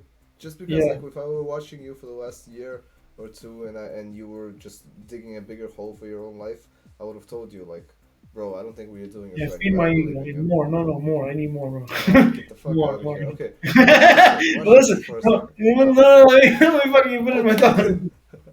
I'll shut up. I'll mute myself so I don't interrupt No, you. no, no, you're good. You're good. The point I'm trying to make is that it's so weird because when I was 22, when I first approached these things, like the conceptualization and realization of, implementation, man, I just used three fucking big words, all with the ending with the shun. But yeah, yeah. But the point is, like, essentially, when I realized that, I was really like more clingy to it, like to that concept. Now it's just like, well, yeah, this exists. You know what I'm saying? And I don't know if that's good or bad. I really don't. I think it's good. Because, like, yeah, I'm just gonna leave it at that. I think it's good. I think it's good. Let's just watch this video. I just don't want to. Yeah, the thing is, like, I don't want to end this episode in a rush. So I want to flow smoothly, and it's getting late for both of us. Well, So you're kind of rushing right now, bro. You're kind of rushing right now, bro. Oh, fucking around. Let's watch the video. disable cam. Goodbye. Please. How about you behind finish the be, podcast? behind the How scenes. about you finish the podcast? Fuck. Yo. Okay. What's Yeah, up? why'd you cut me off, bro? I Yeah. don't know. Check this out, just to show you this since it's on screen, and then we watch the more serious stuff. Just one stupid refresher. This shouldn't have any sound. I mean, any music. I think it just has like a voiceover by somebody. Oh, I saw this. Oh, This is the fucking this is horror movie. Missed. Tossed a rock and he fucking missed. Goofy ass.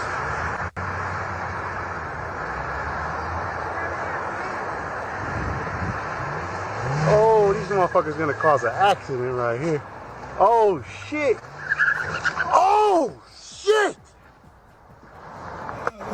Okay, I have to say that I feel so much satisfaction. That my original time, I watched it 100 times. Okay, this is you know, I bet you motherfucking not gonna throw a rock at any other car in his life. You know. I wonder why he did that, though. Why Like, he I threw the don't. rock? Yeah, I don't know, but the problem is, like, we expect ration from irrational people. This could be a rational person who was mad at him for something, and this is how they retaliated. Or this could be a regular, like, NYC crazy homeless person. Yeah, Who, yeah, like, yeah, yeah. I was I also saw thinking this. about. And I saw this video maybe like 5 months ago, and it's still stuck with me. It's called I think it's called like "Crackhead Finds Declaration of Independence in the Sewers" or something, and or instructions or something. And it's like this. The video goes like this: somebody's walking in late at night, like 10, 11 p.m. when it's dark already, to the house, and they see some light in the sewer to the right, like on the ground in the drain pipe. So they shine their lamp and they their phone there, and you're like, "Yo, what's going on? Somebody there?" And out there comes like, there's like a crazy person there who are looking for the instructions, and they're like, "Yo, I'm looking for the instructions to," and there's my the person on top is like, "Yo, my brother, there ain't no instructions down there. You're in a sewer." Point being, it was completely normal and rational to the crackhead. You know, Yeah, yeah, yeah, so of like course. stuff that's normal in their mind when you're Yeah, that yeah. fucked up. You know, again, that's kind of, and now it makes me feel like, like I'm an asshole. You know what I mean? I'm not trying to make fun of mental illness over here. All I'm saying No, is, no, if you're no, but crazy, no, looking for instructions in the sewers makes sense to you. You know?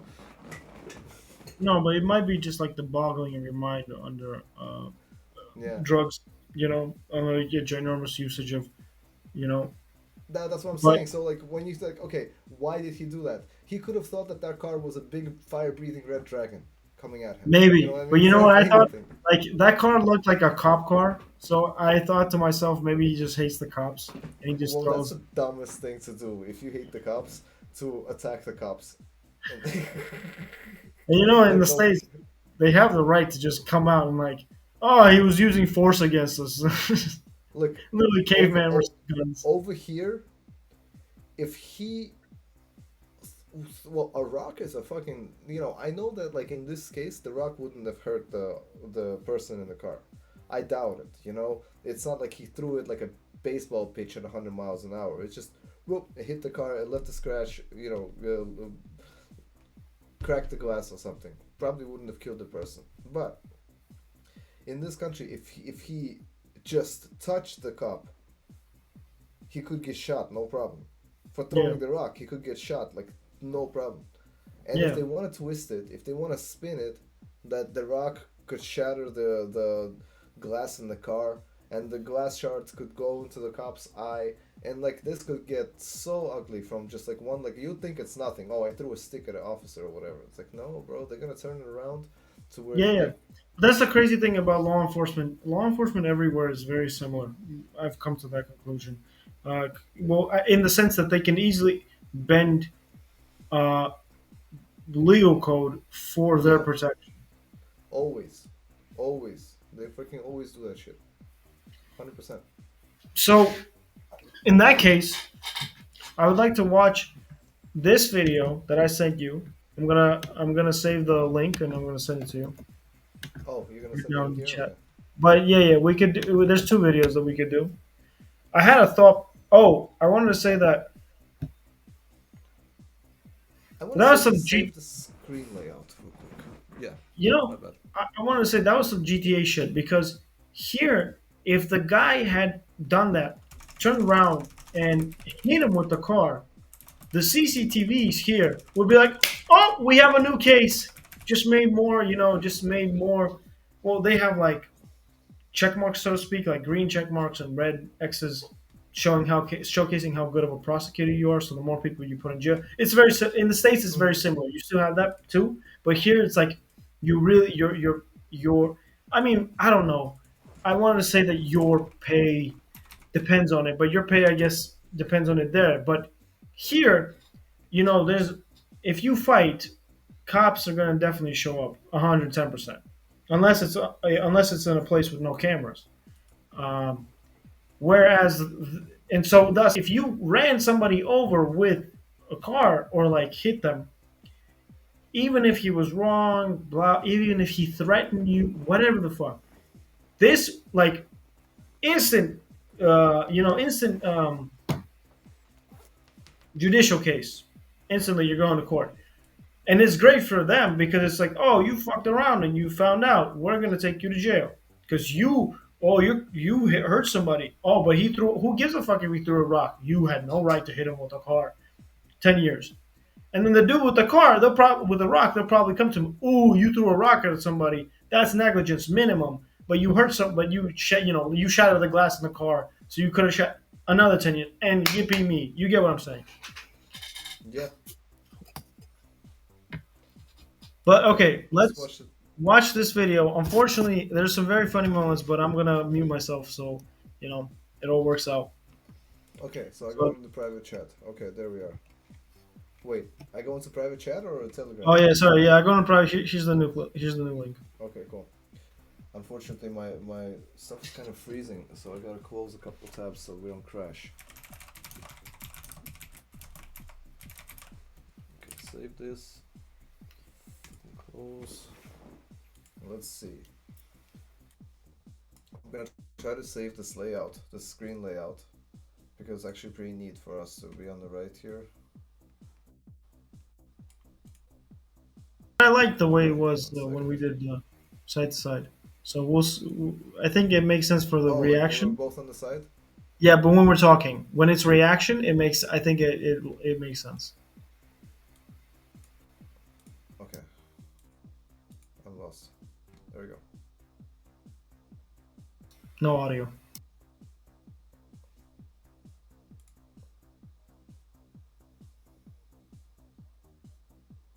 No audio, Wagif. No audio.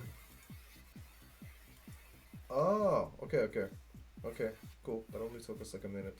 Okay, I'm ready. Three, two, one. Company DeepSeek shocked last week. Chinese company DeepSeek shocked the world when they walked right over OpenAI's moat by releasing the open source R1 model. Not only does it beat their $200 O1 reasoning model, but it also beats Claude Sonnet and Gemini. It wins on key benchmarks, but more importantly, it passes my vibe test along with many others on the internet, as long as you don't ask it what happened on April 15th, 1989. R1 even Hmm? Yeah, don't forget we need to pause Yeah, every don't forget like we need to pause every like 10 seconds. Oh, right. We Seconds. probably. Last week, Chinese company DeepSeek shocked the world when they walked right over OpenAI's moat by releasing the open source R1 model. Not You know, as we're also like looking at this, I want to mention a couple of things that I pay attention to when I watch these videos, and this is a good reason for us to pause anyway, even when there's nothing really having developed. The story hadn't developed yet. You would think, right, that like a large production like Fireship, with let's see how many subs they have and whatnot.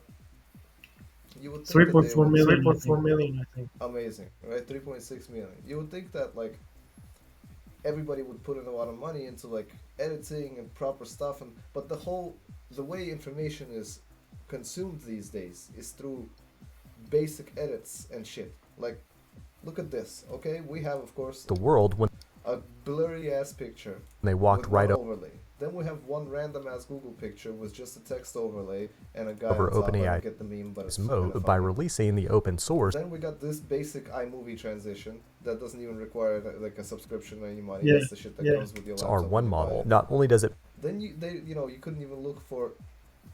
This is the technical me speaking. For like an HD version of these memes, it's all blurry and shit. beat their So, 200 and what's the result? 3.6 million views in 6 days. So irrelevant, honestly. The quality, like you can bank on quality, and just have high production videos. That's like the car. Same with the car channel. Savage Geese is a car channel that like insane production. Or you can just present information in not a goofy way, but like a basic ass way. Get the same. There's two pathways that lead to the same exact result of like 4 million views. You know what I mean? And I think I just find that fascinating. So when I watch videos that do really well, and they're pretty much done with like the most basic editing skills, that our sister knew when she was 4, type thing. last week China Just let me know when you're unmuting those videos so there's no echo back. So we have like a system of where it's like pause, react, so to speak. Uh, Facts.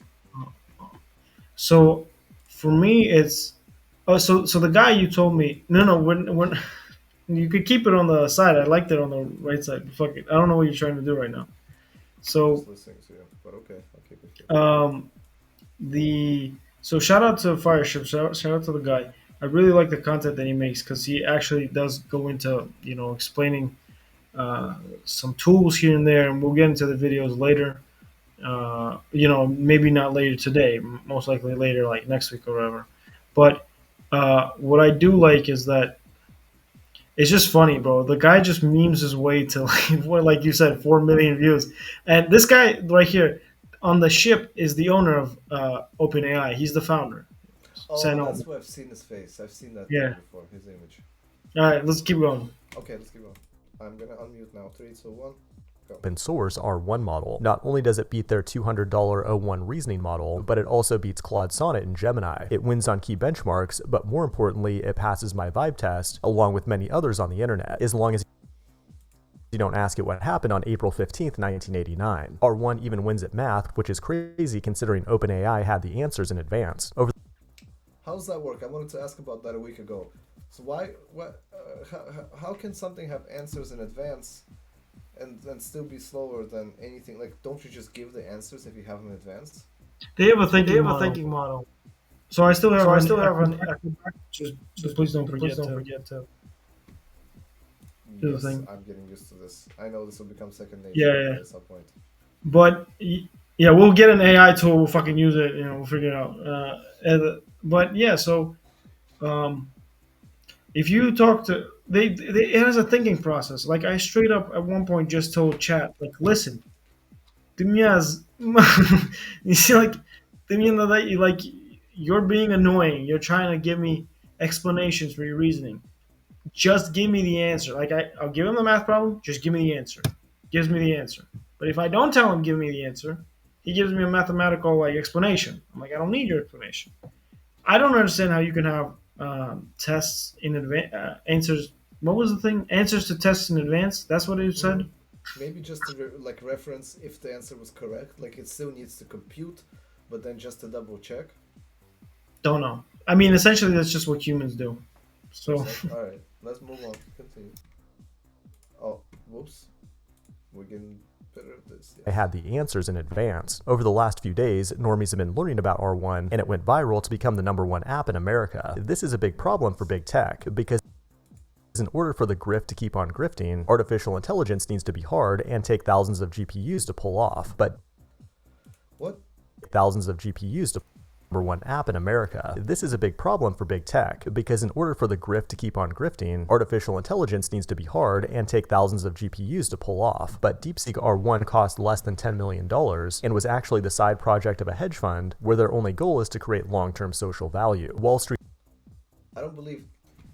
I don't yeah, believe that their long-term goal is to create all social yeah, yeah. value. No, There's no, no. nothing in the world like that.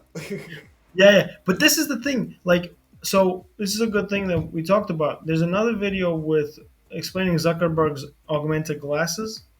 And it's funny because there's like an Instagram post by Zuck. Yo, shout out to Zucky Zuck because he's really become Zucky Zuck. This guy wears a light skin. He's always tan.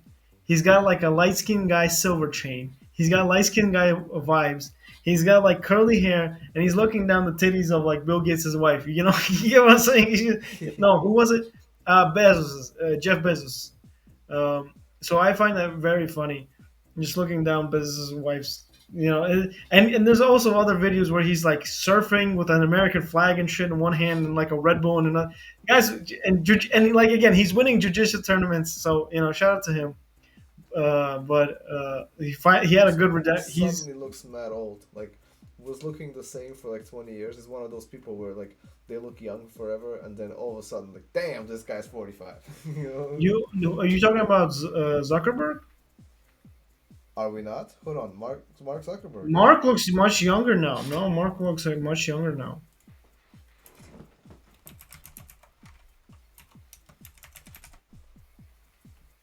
I don't know. I've seen him recently on some sort of thing, and he just looked like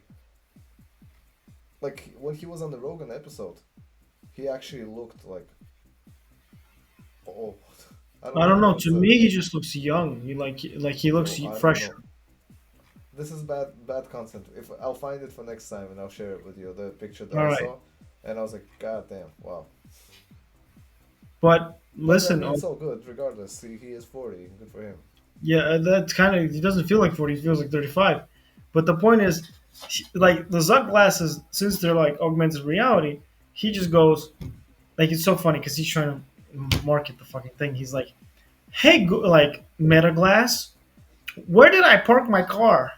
And Meta Glass is like, you parked your car in slot 17-3 or 17B. And it's like, bro, that's not what we're gonna be using these fucking glasses. I'm planning to be like full on like fucking explaining like the universe and fucking multitasking, making calls and all this other shit, selling my crypto and whatever the fuck.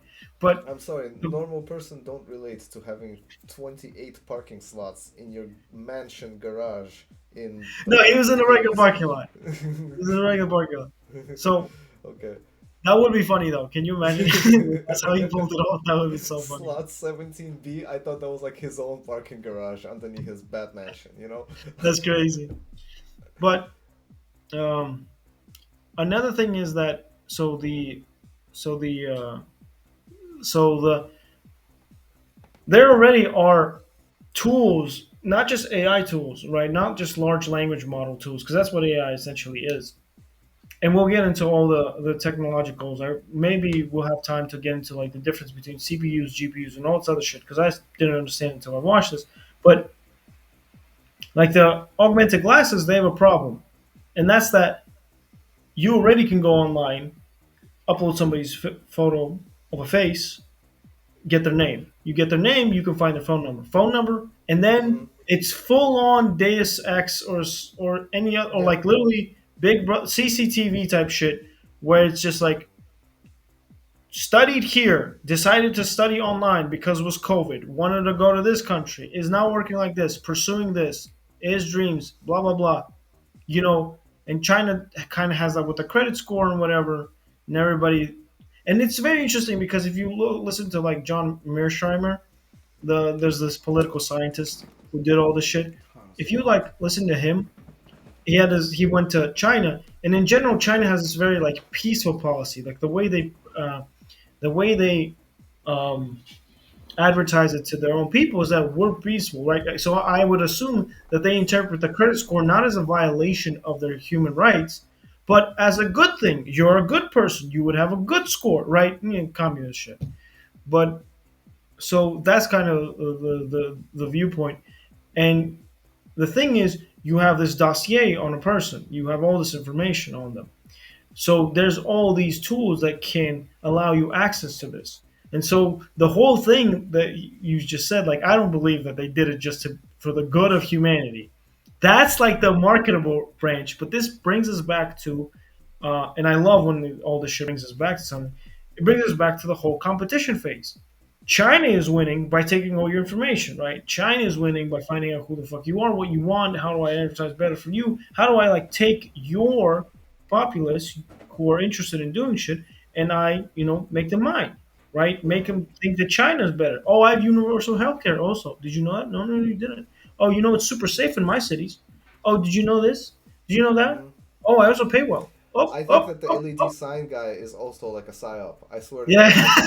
I don't think he sold a single fucking sign. I think it's all about just being like, oh, they look at them. They're nice, humorous, like chill salesmen too. You Yeah. know, They're just chill guys. Yeah. this chill guy. They get the humor. I drink a beer with this guy. He's a cool guy. Ah. Ah. Yeah. Meanwhile, you know, But listen, I might actually believe in the whole thing, like the flooding of like TikTok garbage and sewage into the minds of Americans.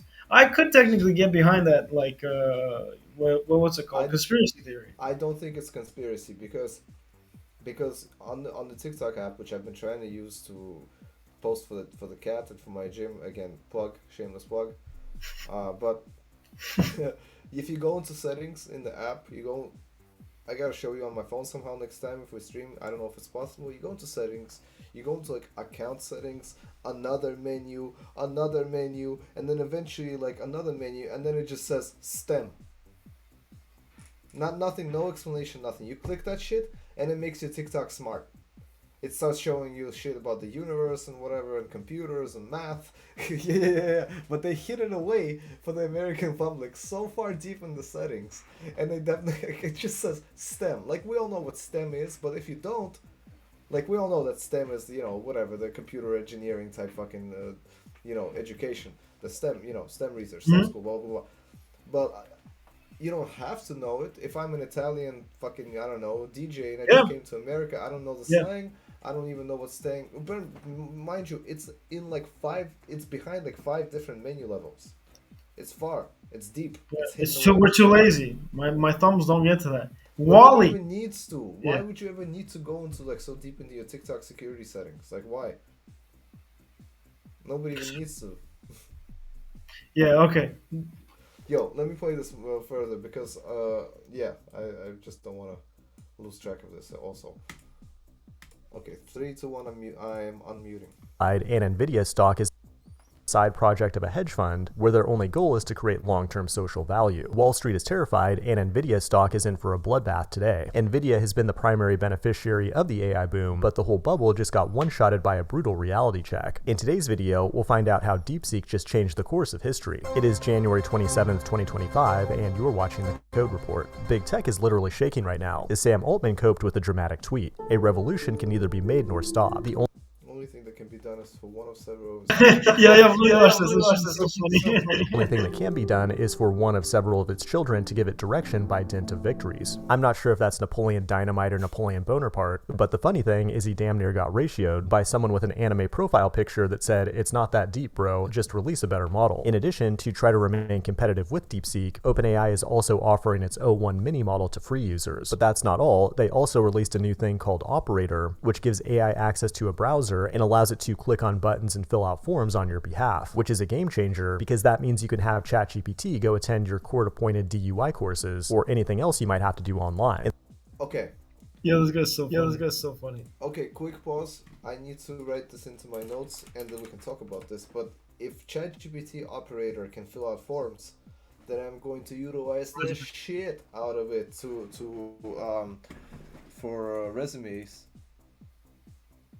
Fill out all the resume forms. ChatGPT resume operator fill out forms. Okay, that's all I need to know. Back to our regular scheduled program. In the future, humans will no longer need websites or UIs, only APIs that can interact with the AIs. Operator is currently only available to people on the $200 plan, and overall it gets... Well, there goes my... Never mind! To use Operator. We still broke!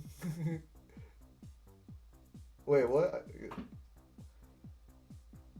I said, never mind, we still broke. Yeah. By the way, look, I can mute you, but I can't unmute you. I can send you an unmute request. Because we'll just go battling for the unmute button, bro. Facts. Okay, 5, 4, 3, 2, 1. It's pretty mixed reviews. That's cool and all, but the Chinese are really crushing it right now. DeepSeek is one thing, but they also released this thing... Oh, that's such a cool visual. I need to learn this. So the Matrix lines revealing any other image. Oh, but the Chinese are really crushing it like in this case, the Chinese flag. Right now. DeepSeek is one thing, but they also released this thing called Hunyuan 3D, which can generate 3D meshes and textures, and that's huge for people like me who have spent years failing to get good at Blender. But the crazy thing about DeepSeek is... I've heard this joke. Yeah. Have I seen this video before? Can you unpause me? Okay, mute the boom, fixed. So yeah, this is why I like this content, because he gets like good memes going, but he really got like some really good shit to write down. So now I'm like, oh, okay, free content. Sorry, not free content. Free user tools for the creation of shit. What did he mention? What was the thing he mentioned? So, right now, he said the Hunyuan 3D model generator. So this is insane. Okay, I can talk about this because of the nature of my actual job and skills and career and everything. As a editor, animator, designer, you always start off flat.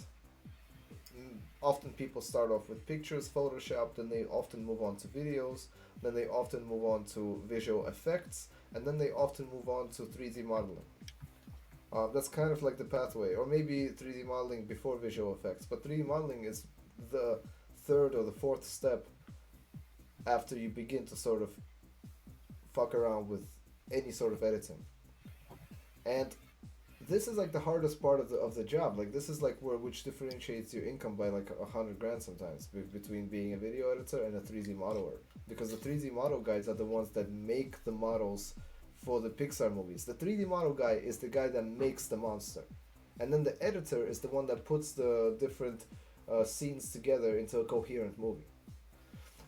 This program itself is annoyingly frustratingly difficult, and like as with any techie program, I'm sure you can learn how to use it pretty, but it's hard to add that as a skill on top of other skills when you're already spending a lot of time like regular editing, and then you gotta learn the new software to become good at 3D modeling. All this to say is that if there's a thing that actually makes it Is this? Did they say this is a free model? Because if there's a free model, like free thing that makes like Hanyan 3D, what is this? Free? They said, you understand what I'm saying? This is like extremely difficult. This is tougher than the video editing by tenfold. This is actually, I would love this. I would use these in like music videos. I've had an idea about a music video for a while, and it would involve like a 3D model, like along with some green screen work and stuff like that. And I've had that idea for like 3 years, and I'm nowhere nearly good enough at Blender, which is the software that's used mostly for these models, to make anything decent looking. And this could be very useful to people like me, like musicians who want to make videos and stuff. which can generate 3D meshes and textures, and that's huge for people like me who have spent years failing to get good at Blender. But the crazy thing about DeepSeek is that it was just a side project that cost very little money to produce. Even Mark Andreessen called it one of the most amazing and impressive breakthroughs he's ever seen, a profound gift to the world. And because of that, the stock market is panicking and just wiped out nearly $1 trillion in value, with Nvidia being the biggest loser, followed by other chip companies. Microsoft? Okay. Oh wait, What's TSM? oh wait.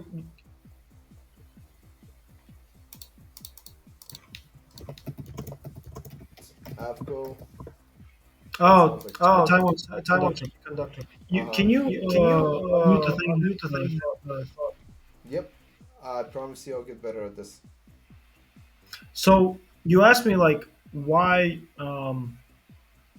do crypto at all if the quantum computing chips would just literally crack any code and we're all fucked. Um, so because get money, bro, right now. No, but jokingly, but also because the quantum computing chips. This guy has a great video. I will also send it to you if I haven't sent it to you already. So I like the fact that we're both learning. I like the fact that this has the reaction that I expected, like from you, so to speak, or actually a better reaction than I expected. It's that you're like, whoa, shit, these models are so good. And I like how the guy was like, I'm shit at Blender, and you were too like, I'm shit at Blender. It's so fucking hard. No, yeah, that's a common issue. It's so useful.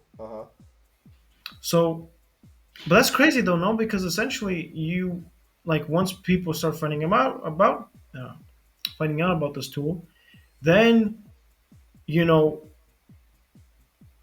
it's good for business too because I might not have to pay guys 200, $300,000, right? You know what I'm saying? Of You course, still have of to give course. good, like, but it's good. So listen, um, the guy had a great video on this too because quantum computer chips are not there yet, but they're just not there yet because of their natural structure of implementation. It's not a 1010 thing. It's a 1010 with the quantum whatever the fuck. We'll watch the video. He explained it better. And essentially, it's it's too it's too hard to create a solution that's long term viable. Like I think there's like a specific mark of like 100 seconds. Like essentially, the programming can last. But once we get over that hurdle rate of how many like mistakes the quantum thing can do, like to which leads to increase the time it can work, yeah, then we're fucked. But that's like essentially when AI start walking around and doing Which is some other when? shit. Tomorrow? Do you know what I No, mean? but Like, how I'm quickly is this shit developing? And we're always talking about exponential progress on the curve. You know what I mean? Like, it's gonna the ch- that's a good point. I'm just so curious. I understand for the people investing into crypto why they're investing into crypto because make money right now.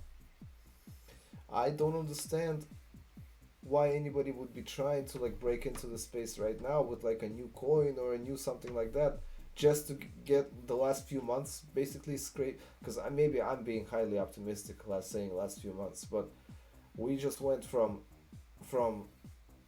like you know hey Google, set an alarm to freaking talking freely to a freaking AI like it's a human being within a couple of years, Yeah, like shit I can develops see that. much quicker than we expect. I can see that. Maybe that's 10 years.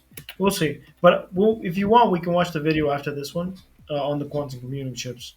Unfortunately, I have to. We have to set up a separate little call for when we just straight up record like 5 6 videos straight, because I Hmm. just have to work after this. So let's watch this for now. Okay. Oh, let me unmute.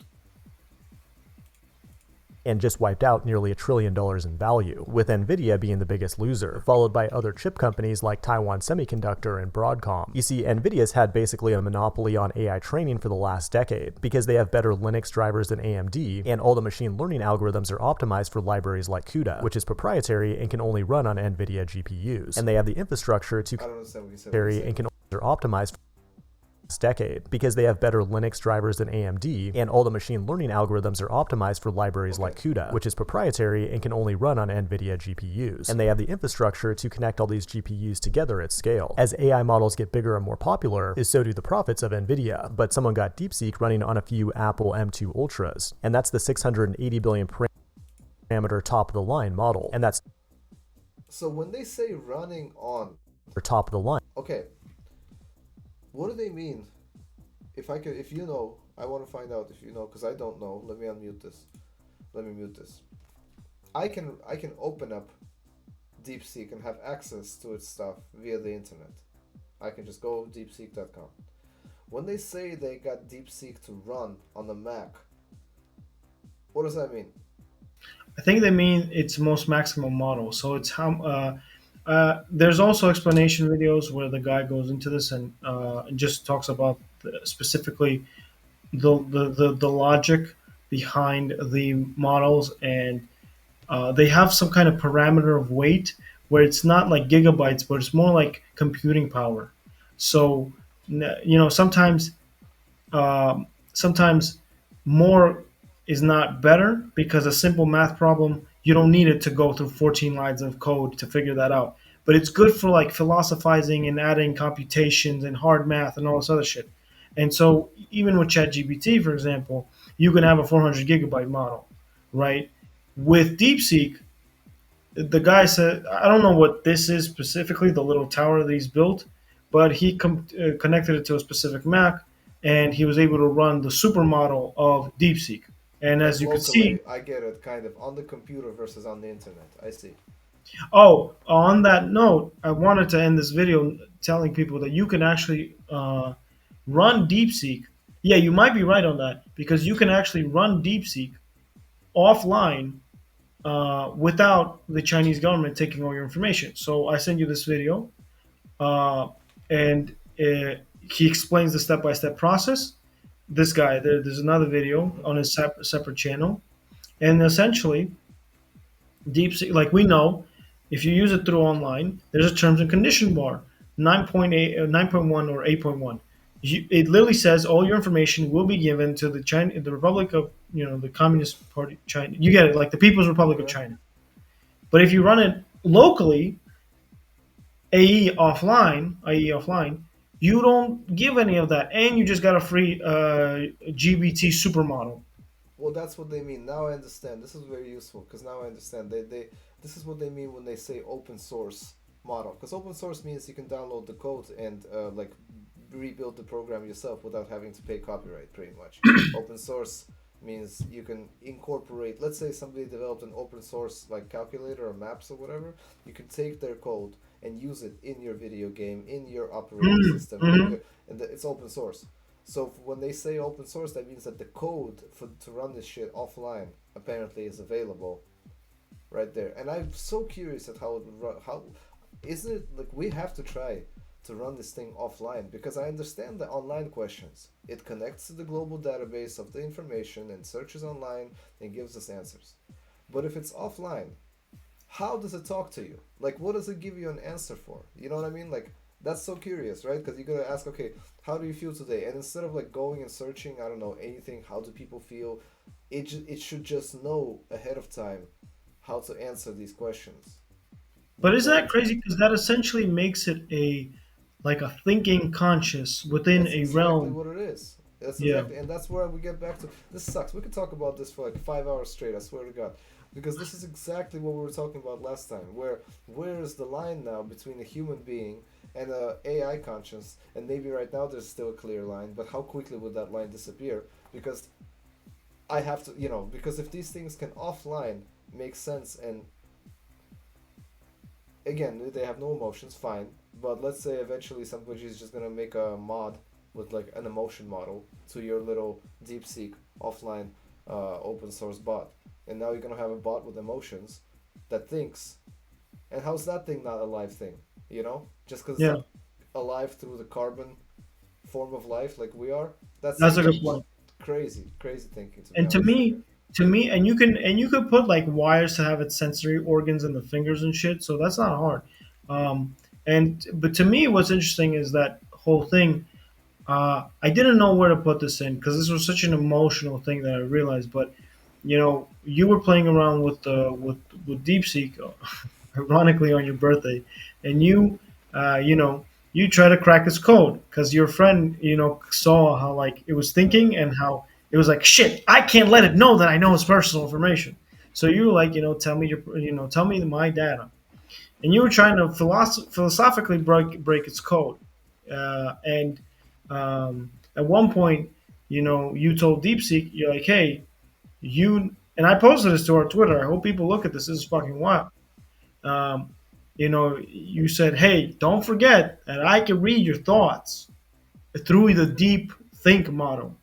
And DeepSeek goes, the user is mentioning a model that I don't know about, a deep think option that I don't know about, where he Uh-huh. sees my, and that blew my It mind. wasn't told. Somehow it wasn't, for some reason that I don't know and you don't know yet. It wasn't told that the user can read its logical process. Yes. And Why? I'm so curious. but here's the thing. Here's the thing. I don't know why, but I know I told you this when I was reading the Quran. You know, I'm gonna bring this up here. When I was reading the Quran, multiple times in the book, it said, "You think that I don't know your thought process or your deepest desires or what you feel?" And that fucking blew my mind. I'm like, what the fuck? Like, this makes me believe more in God. I literally Yeah. like fell on my knees. I was like, please, you're so great. I'm like, I can't relate. I'm a fucking pleb. You're just amazing. You are my creator. And but here's the thing: if we make robots superhuman, or what we call human, right? Super carbon, related. Yeah. Here's a question: who created them? Us? Are they? Because right now they're like essentially aligned before, like right goes God, then goes humans, then we created the robots. Then the robots will create something else and those things, and we have a Rick and Morty episode. But but here's the thing. But here's the thing. If they get super carbon oriented or whatever the fuck, let's say we created some kind of terminology for that, coined it. Here's the question: who do they answer to? Who's their creator now? Because technically, they could be like You're you just the know, middleman. We answer to God. yeah, they could be like like Allah gave it, like fucking, and Yo, you'll be that like, would oh be shit, hilarious. Muslim robots. Fuck. Yo, please no, because I have respect, great respect, but I have a feeling that that could go sideways. Okay, we have to be very clear about how we translate old documents before we let that happen. Uh, so it's just, what's interesting about that thought, and we don't unfortunately have too much time to go too deep into this. So I was just kind of, you've already known this. You already know that's my perspective on religion and God. In a way, is like it's more of a um how would you just okay, I'm looking for the word right now. It's not the name. It's more of an occupation, if that makes sense. The creator. And so to these robots, by this logic, by the logic that I use as of right now in my life, we would be their god. Which again makes this shit totally mind fucky, like even fuckier Yeah, than anything else. Like, but we would be their god. We're their fucking creator. yeah. But listen, that's why there were some videos, like that robot they gave like a female face and it like talks to reporters and shit. Yeah, like for example, because she has some kind of large language model inside her, and essentially, she's like, or I remember there was this whole thing about asking ChatGPT, like whatever. It's like they're like, no, I love my creator. My creator is the best. Like it's essentially like I love my dad. You know what I'm saying? That's fucking. That's why I'm saying we gotta get on this fucking train because we Yeah. can't have 1.7 billion Chinese kids fucking controlling the whole world. Can you imagine? For real, man. All right, let's finish up this video. This was a good video. For how in 3 minutes, a lot of stuff to talk about. Nice video. The profits of Nvidia, but someone got DeepSeek running on a few Apple M2 Ultras, and that's the 680 billion parameter top of the line model, and that's terrifying if you're a tech investor. Oh, okay. So this is the Apple M2 Ultra. It's not the laptop. The laptop is just a screen for this case. This is the little Apple computers. He connected 7 of them together and was able to run it on this mega machine. Okay. Model. And that's terrifying if you're a tech investor pouring billions of dollars into AI, because if the best state-of-the-art model can operate on relatively cheap consumer hardware, and it's free and open source and developed in China, how are we going to make any mother effing money? People are calling this the Sputnik moment. When Russia launched the first artificial satellite into space in 1957, the United States was shocked at the time, and it took over a decade to make a comeback. When America made its pinnacle achievement. What's that mean? When the United States isn't at the top of the drop-down list? Oh, I love this. That's like when I'm applying for work and shit. And it's like, where are you from? And I go and I just expect to click the first one. And it's not there. I'm like, what? Do you think I'm the... I thought I was the most important country. Like, I gotta scroll down like the rest of you stupid motherfuckers. When America made its pinnacle achievement of filming a man on the moon in Nevada. That's a joke, of course, and even the smartest technology in the world, DeepSeek, believes in the moon landings. We had a good run. I don't believe that. Not the moon landing, but I don't believe trusting AI on that. I might believe the moon landing. I just don't believe that as long as ChatGPT says it's true. Because we... No, bro, I use it for my essays. I use it for my Yeah, essays. it's obvious. I mean, I'm stating the obvious here, but it's so easily manipulated. Like where I even showed you back then, where it's like, how do I get a job at the Trump cabinet? And it's like, I can't tell you this information. And then you just replace Trump with Biden, and it's like, go to this.com and apply right here. And so, whatever. Don't want to get political right this second, but just saying that it's obviously there's manipulation going on into what ChatGPT tells the general public. So I don't know if this guy is making a sarcastic point for us to ponder upon. He is. Or does he? Okay, fine. In that case, He I'm probably, just like I got a 85% feeling that he is. right, because otherwise, because he said it so like Nonchalant. yeah, that I thought that he's being serious about that, and I'm like, okay, I guess again, I believe it. I do sort of, I think I believe it. I just don't. I'm not sure if I. That's a whole other topic. Okay, we can look into the moon landing at some point together into all the documents, because think about it. Why haven't we done it yet since? Okay, let's get back. Okay. Okay. 5, 4, 3, 2, 1. Unmute. A man on the moon in Nevada. That's a joke, of course, and even the smartest technology in the world, DeepSeek, believes in the moon landings. We had a good run on this AI hype train, but now it's time to move on. I'm looking forward to brain chips, quantum computers, artificial meat printers, nanorobots, digital resurrection, and all kinds of other tech that will make the world a better place. This has been the Code Report. Thanks for watching, and I will see you in the next one. Thank you, Fireship. Digital resurrection is such an interesting topic as well, because let's say you have a person with a lot of information stored, like some YouTube personality or something that's talked on camera like 100,000 fucking hours. You can easily reconstruct their persona digitally now, but it will always be up to the point of when they died, no? Everything else, the new learning that they will develop, will be like AI learning on top of their human. Yeah, it's an extension. Can you unmute me? Yeah. Wait, you are unmuted. Yeah. But that's just very interesting because that wouldn't be like. Imagine like I get run over by a car. You guys resurrect me or something. You're like, hey, well, at least we have a GIF on this computer right here. But then 5 years later, I'm not even me, because I've learned new shit, and I'm like. The engineers basically are in charge of how I'm learning stuff. Well, that's the interesting thing, because you could do it through, like, again, let's say offline models. So you could be still you without being the engineers. We would be your engineers, right? So I wouldn't learn a single new thing? No. We would dictate what you are. Okay, so yes, the engineers would. It doesn't matter. I thought you meant like centralized engineers. I mean, No, we no, are. I meant like they would still write the algorithm that would dictate how I learn things, right? And if that algorithm, however it's written, then 5 years from now, all the information I've accumulated after I've been digitally resurrected would have been like based on how this algorithm works. And what if they fucked up and they didn't do the right algorithm?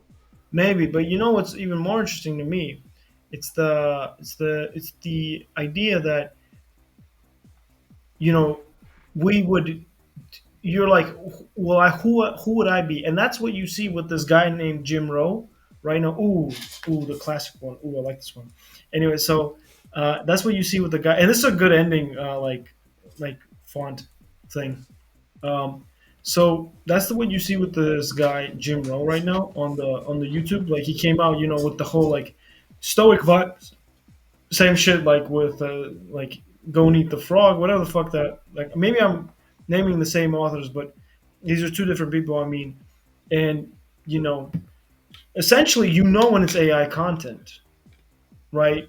Because there's not a lot of this guy was in the 58, right, or in the 50s or 40s, 30s. It doesn't matter. Point is, that you can't get information from him because he's dead. He only has so many like footage. Like Mm-hmm. cameras.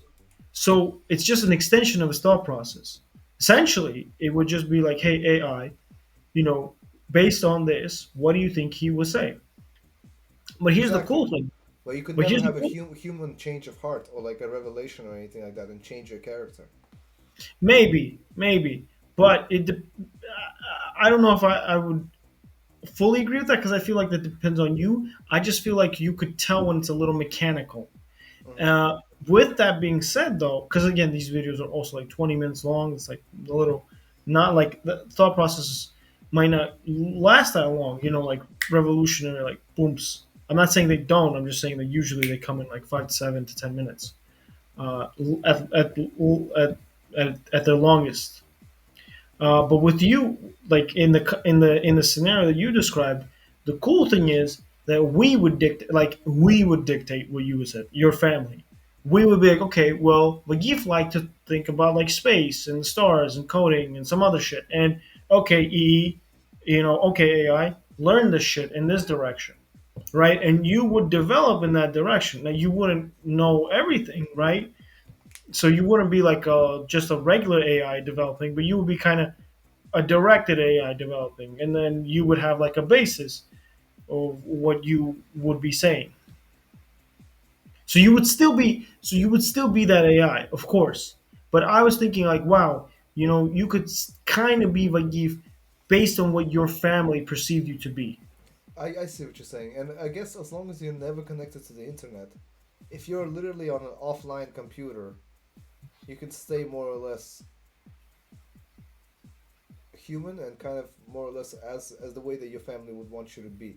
The funny thing is about that is that gives some room for manipulation of like I'm just say as you were saying that the joke in my head was like a mother's like best case scenario beautiful dream of like keeping her child right here, making sure that they don't change, they don't grow, they're never unsafe. Have them read only what you want them to read, you know, and stuff like that. But still, And think of it's an interesting freaking thing. Just not to cut you off, but like, if we actually get to the point of a quote unquote resurrecting, even to some extent, a person, that would be crazy. Like, that would be like a whole next step in human development. Because if we can take, let's say, some guy who's written 1,000 books back in the Greek era, who's written, well, let's be realistic, 10 books, well, then we can resurrect him just to ask him a question of what would Socrates say based on his logic. What is the like 90% probability? This is probably what Socrates would hmm, say based on the hmm. person that he was in this case, and that's already a crazy perspective to be able to like consult dead people. Isn't that wild? Because essentially, there's two outcomes for that, and the first one is that, well, for me, I'm like, I think about the context. of religion. I'm like, oh, I can't wait till we get bombed by another meteor. but but with that being said, um, at that point, there's nothing stopping you from becoming educated. Because I feel like with more and more flesh content, you can become less and less educated, and there's a lot of um, research papers coming out that it does shrink your brain and your like sharpness, so to speak. Whereas books actually do the opposite. They actually force you to think even beyond the realms of your outlook. Um, and so, so at that point, there's nothing stopping you from being like the richest person ever. Because all you have to do is like you would not go outside. You would talk to only Socrates, Rockefeller, Carnegie. You know, you would talk to these people day in and day out. Maybe you do a podcast with them like we're doing right now. And That then would be fucking crazy. that would be fucking crazy. And then you would just, become part of higher society based on your intellectual capabilities and possibility of making money.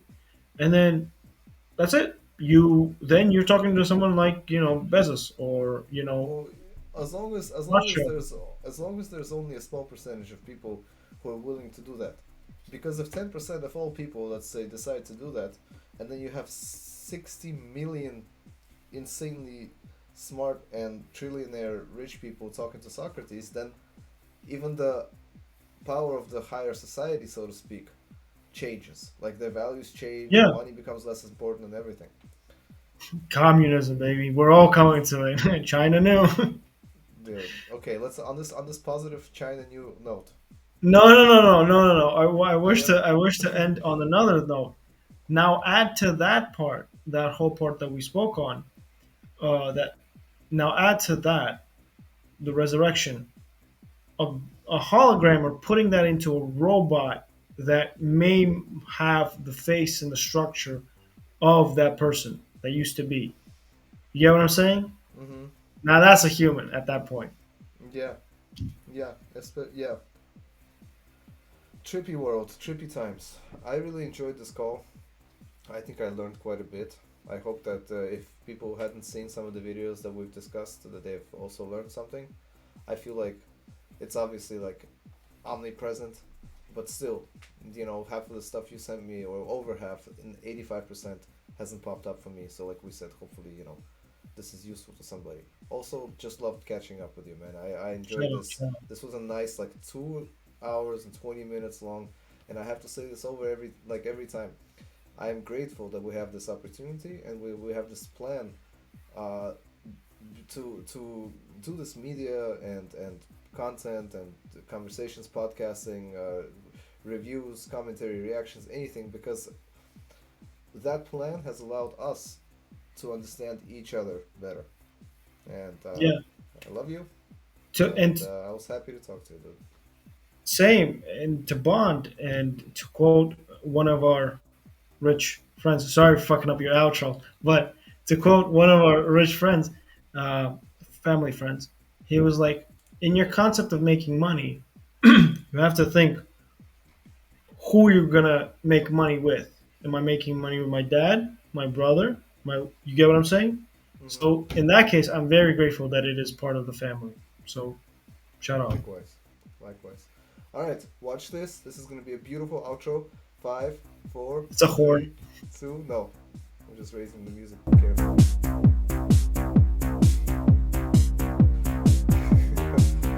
All right. Right. All right. That didn't work out as smoothly as expected. Anyway, No, no, no, fuck it, peace fuck it, out. please. All good.